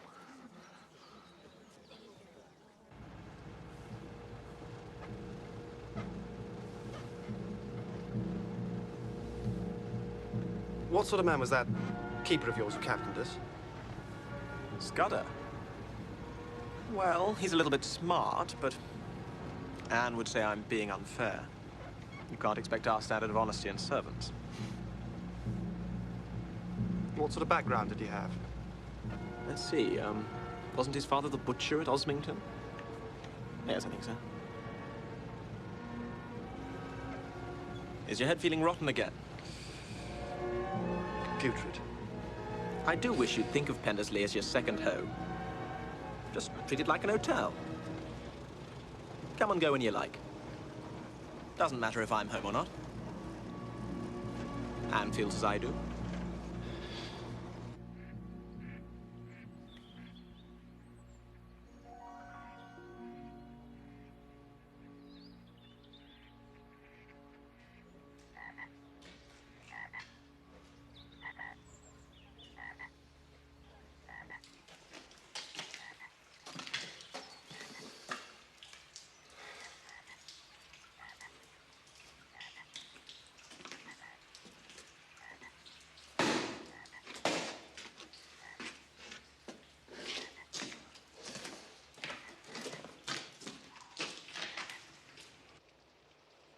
Pretend to the other gentleman that you want a stroll. It's easily managed. Then come down to the boathouse. Dear sir, let me share with you once before leaving old England It's not asking too much.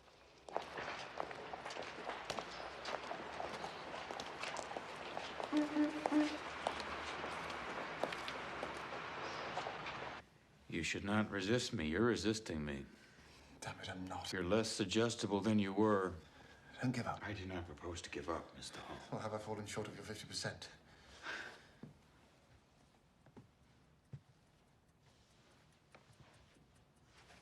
I needn't remind you that your sort were once put to death in England. I would advise you to live in some country, France, Italy, where homosexuality is no longer criminal. Would it ever be like that in England? England has always been disinclined to accept human nature. I've not told you the whole truth. No, Mr. Hall. Since I was here, I went wrong with the gamekeeper. Terrified he may blackmail me. Apparently, he's quite smart enough to do so. I have an idea that's what's stopping me from going into a trance. He sent me a letter, you see. Read it.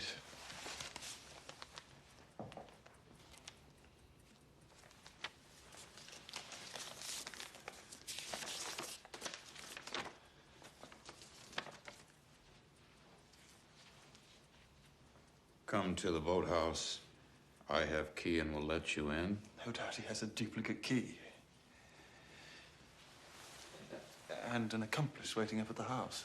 I since cricket match, too long to place both arms around you and share with you. The above now seems sweeter than words can say. Mind and right if you don't come, for I get no sleep waiting. So come without fail to boathouse, Pendesley, tomorrow night. Yours respectfully, Alex Scudder, gamekeeper to C. Durham, Esquire.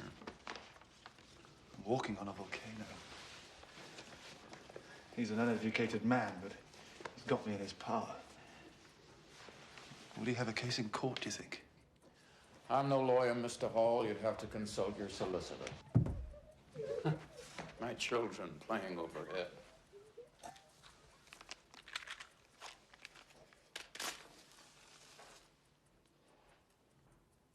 How did a country lad like that know? Why did he come to me that one night when I was at my weakest?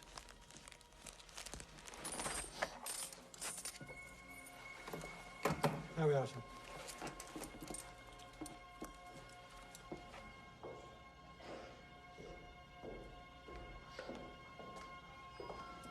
Just a moment. Ticket, please. Ticket.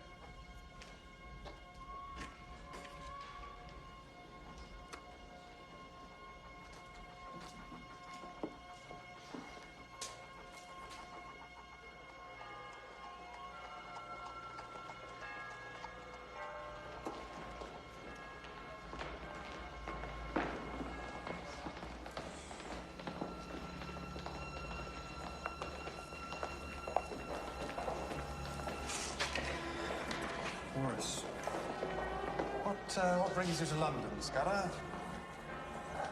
My brother and I have some business here. You want to know what it is? I'll be with you in a few minutes. Let me just have a word with Scudder here. Something's up with the mission. Scudder, is it? Alec, you're a dear fellow, you said. You did? What mission? Are you ashamed to be seen with me? Hmm? You're not glad, anyway. Don't say you are. Of course I'm glad. Then why didn't you come to the boathouse? I waited 2 nights. I got no sleep waiting. I know something. I'm sure you do. I'm sure you could tell me a good many things, Alec. I know about you and Mr. Durham.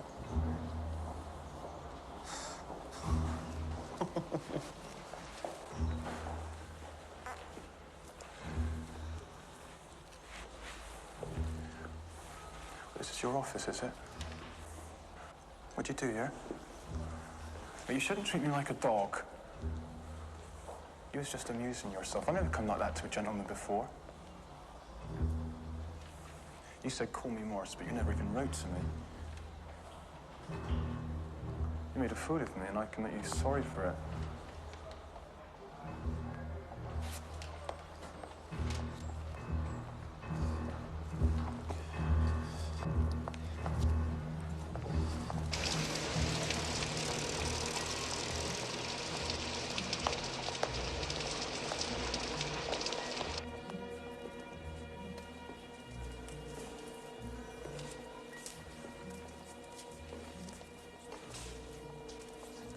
He's big enough, isn't he?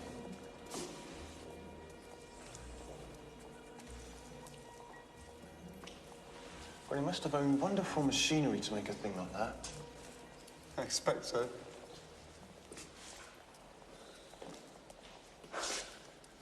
Mine's got 5 legs. So's mine. It's a peculiar notion when you think about it.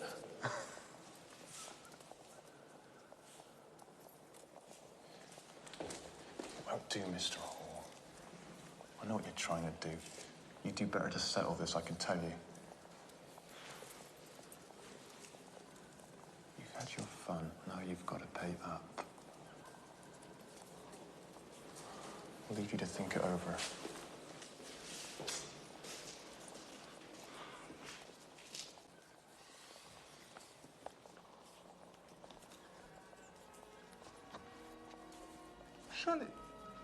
Surely you're an old boy at Mr. Abrams' school. No, don't tell me your name. I want to remember. I shall remember. You're not Colgan. Smith. I know. You're Willoughby. Yes. My name's Scudder. Isn't. I'm Mr. Scudder. And I've got a serious charge to bring against this gentleman. Yes, awfully serious. My goodness me, I am really most frightfully sorry. I do beg your pardon. It's seldom I make a mistake. Well, remarkable place, this, isn't it? Not just a collection of relics. It's a place which could stimulate the minds of the... Less fortunate? Well, quite so. To ask questions, which one, no doubt inadequately, tries to answer. We're waiting. Oh, yes, quite so.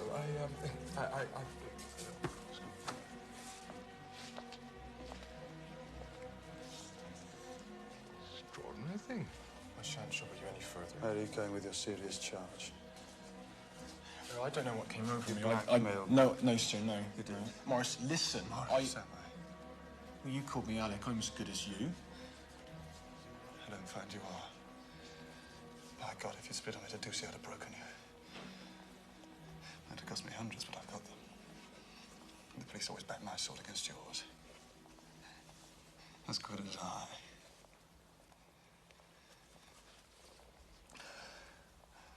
Come outside. It rained even harder than this at the boathouse. It was even colder. Why did you not come? I was frightened. And you let yourself get afraid of me. That's why we're trying to down each other. I wouldn't take a penny from you. I don't want to hurt your little finger. Come on, let's give over talking. Here.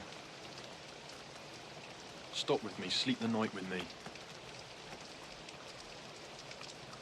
I can't. I've got an engagement. Formal business dinner. It's my job. Meet me another evening instead. I can't come to London again.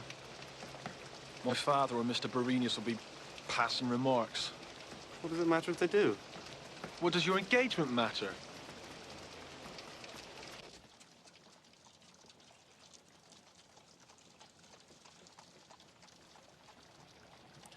First time I seed you, I thought, I wish I had that one. And it is so.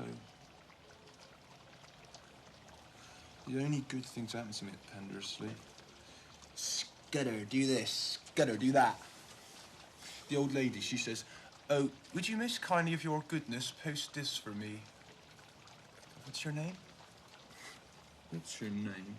Every day for bloody 18 months, I went up to that front porch for orders, and the old bitch don't even know my name. I said to her, what's your name? Fuck your name.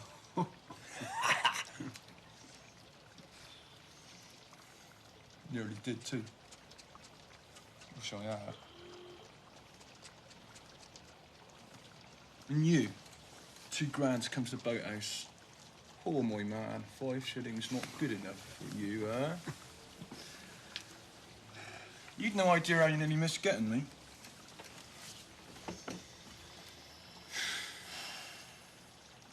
Boathouse was a place I always fancied. Still got the key now, matter of fact. We'll meet in your boathouse yet. No, we won't.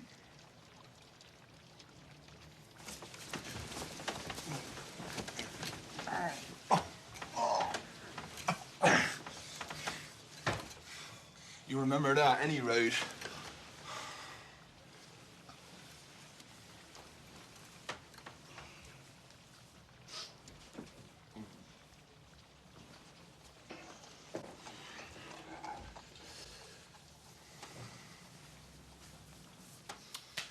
Tomorrow's Thursday. Friday's packing. Saturday's Southampton, so it's goodbye, old England.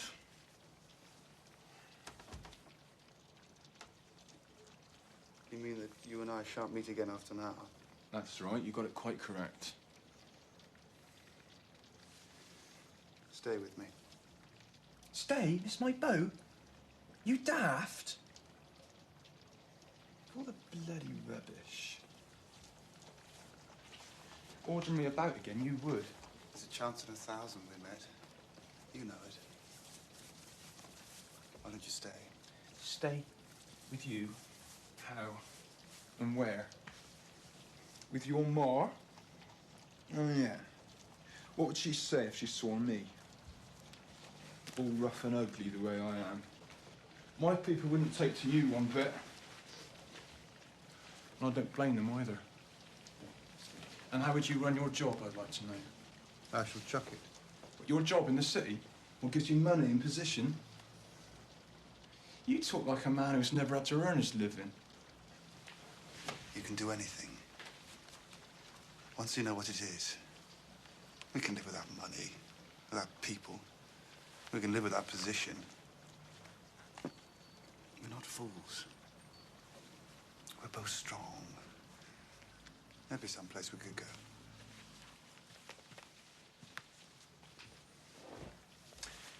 Wouldn't work, Maurice. Be the ruin of us both. Can't you see?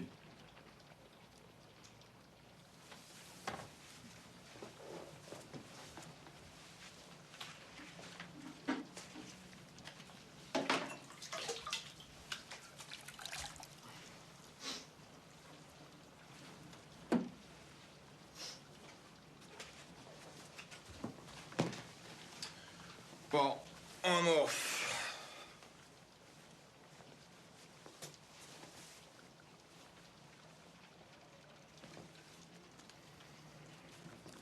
I think we haven't met, really, if you think about it.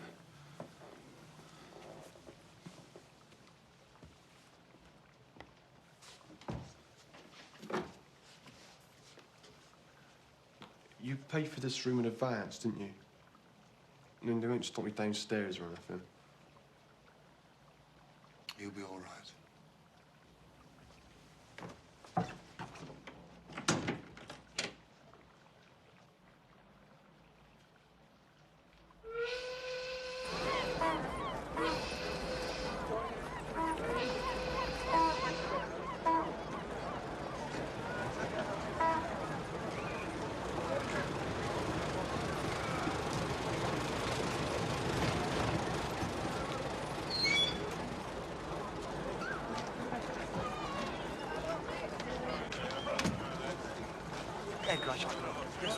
Yes, sir.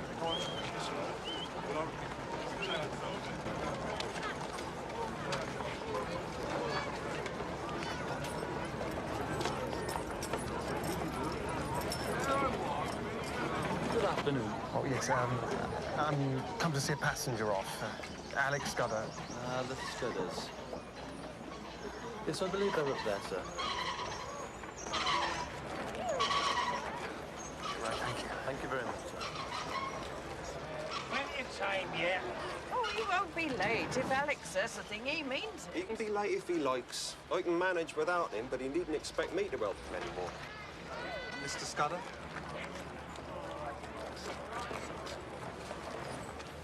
Here, you must be Alex Scudder's brother.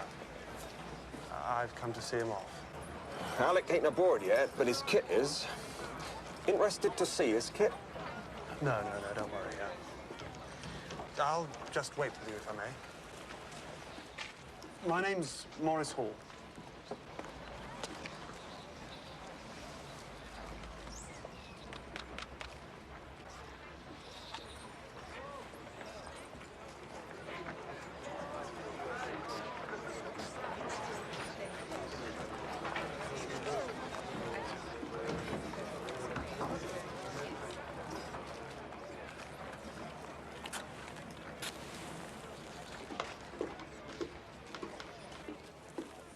Good afternoon, Mr. Hall. Now, this is kind of you, Mr. Hall. I could hardly believe my eyes when I saw you among his friends here. Family?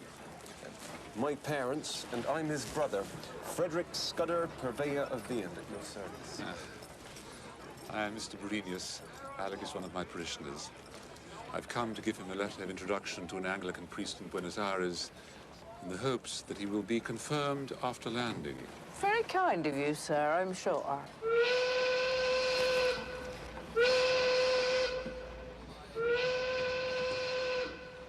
How did you know so precisely when the boat sailed? It was advertised. May I speak frankly to you? I am far from easy about Scudder. The fact is, he has been guilty of sensuality. With women, it's not just the deed of fornication. When the nations went a-whoring, they invariably ended up by denying God.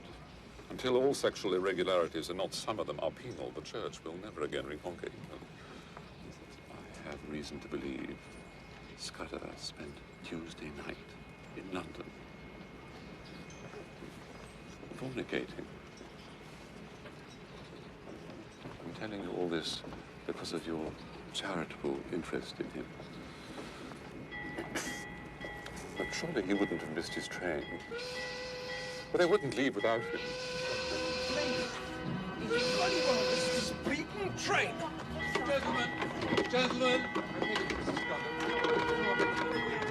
I do assure you, Mr. Scudder was booked for a passage. Look, my brother's booked a passage and he hasn't turned up yet, so what we should really do is get this.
Clive? Don't tell Anne I'm here. I've only a few minutes. I mean, look here, man, that's fantastic. She'll be furious if you don't stay the night. Maurice, I hope nothing's wrong. Pretty well everything. You'd think so.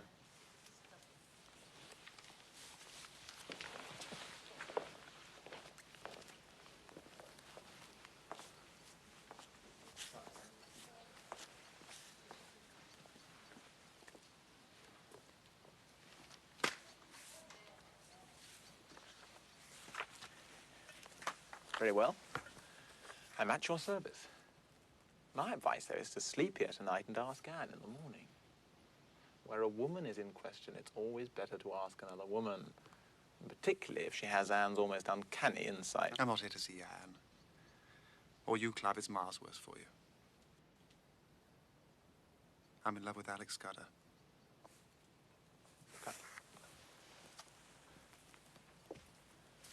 What a grotesque announcement.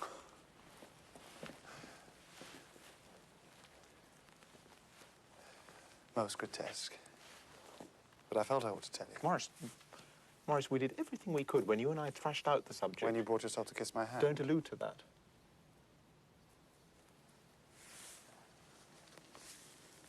Come in here.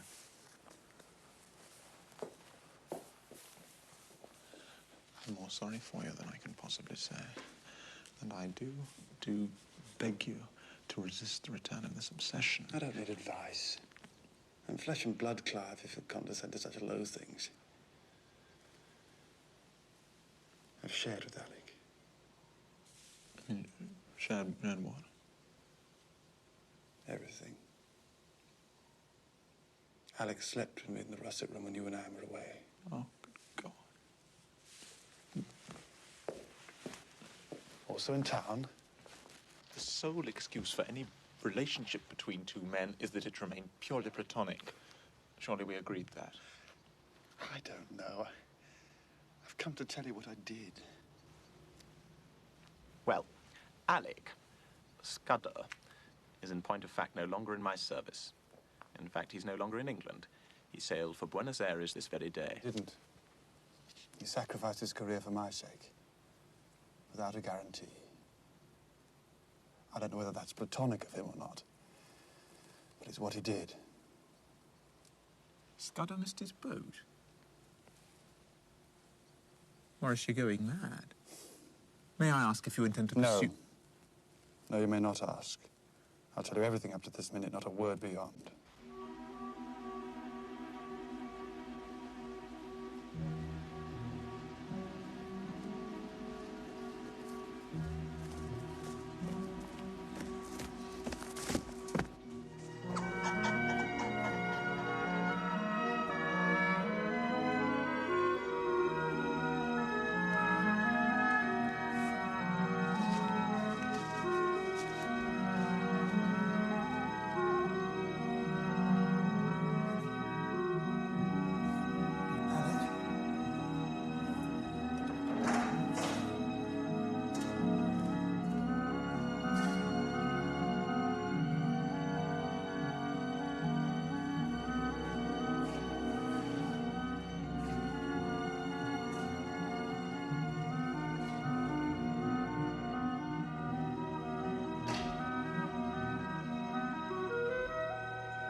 She got the wire, then?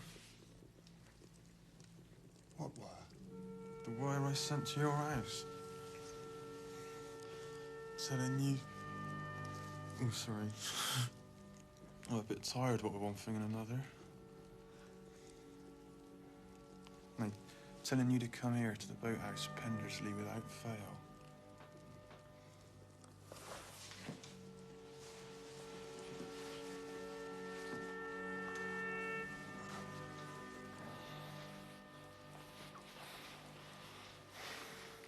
Now we shan't never be parted. It's finished.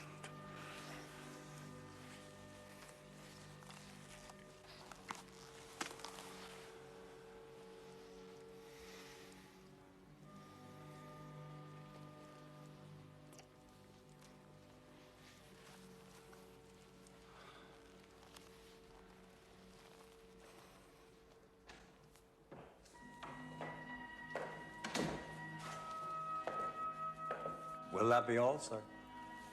Yes, thank you, Simcox. Good night, sir. Good night.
talking to?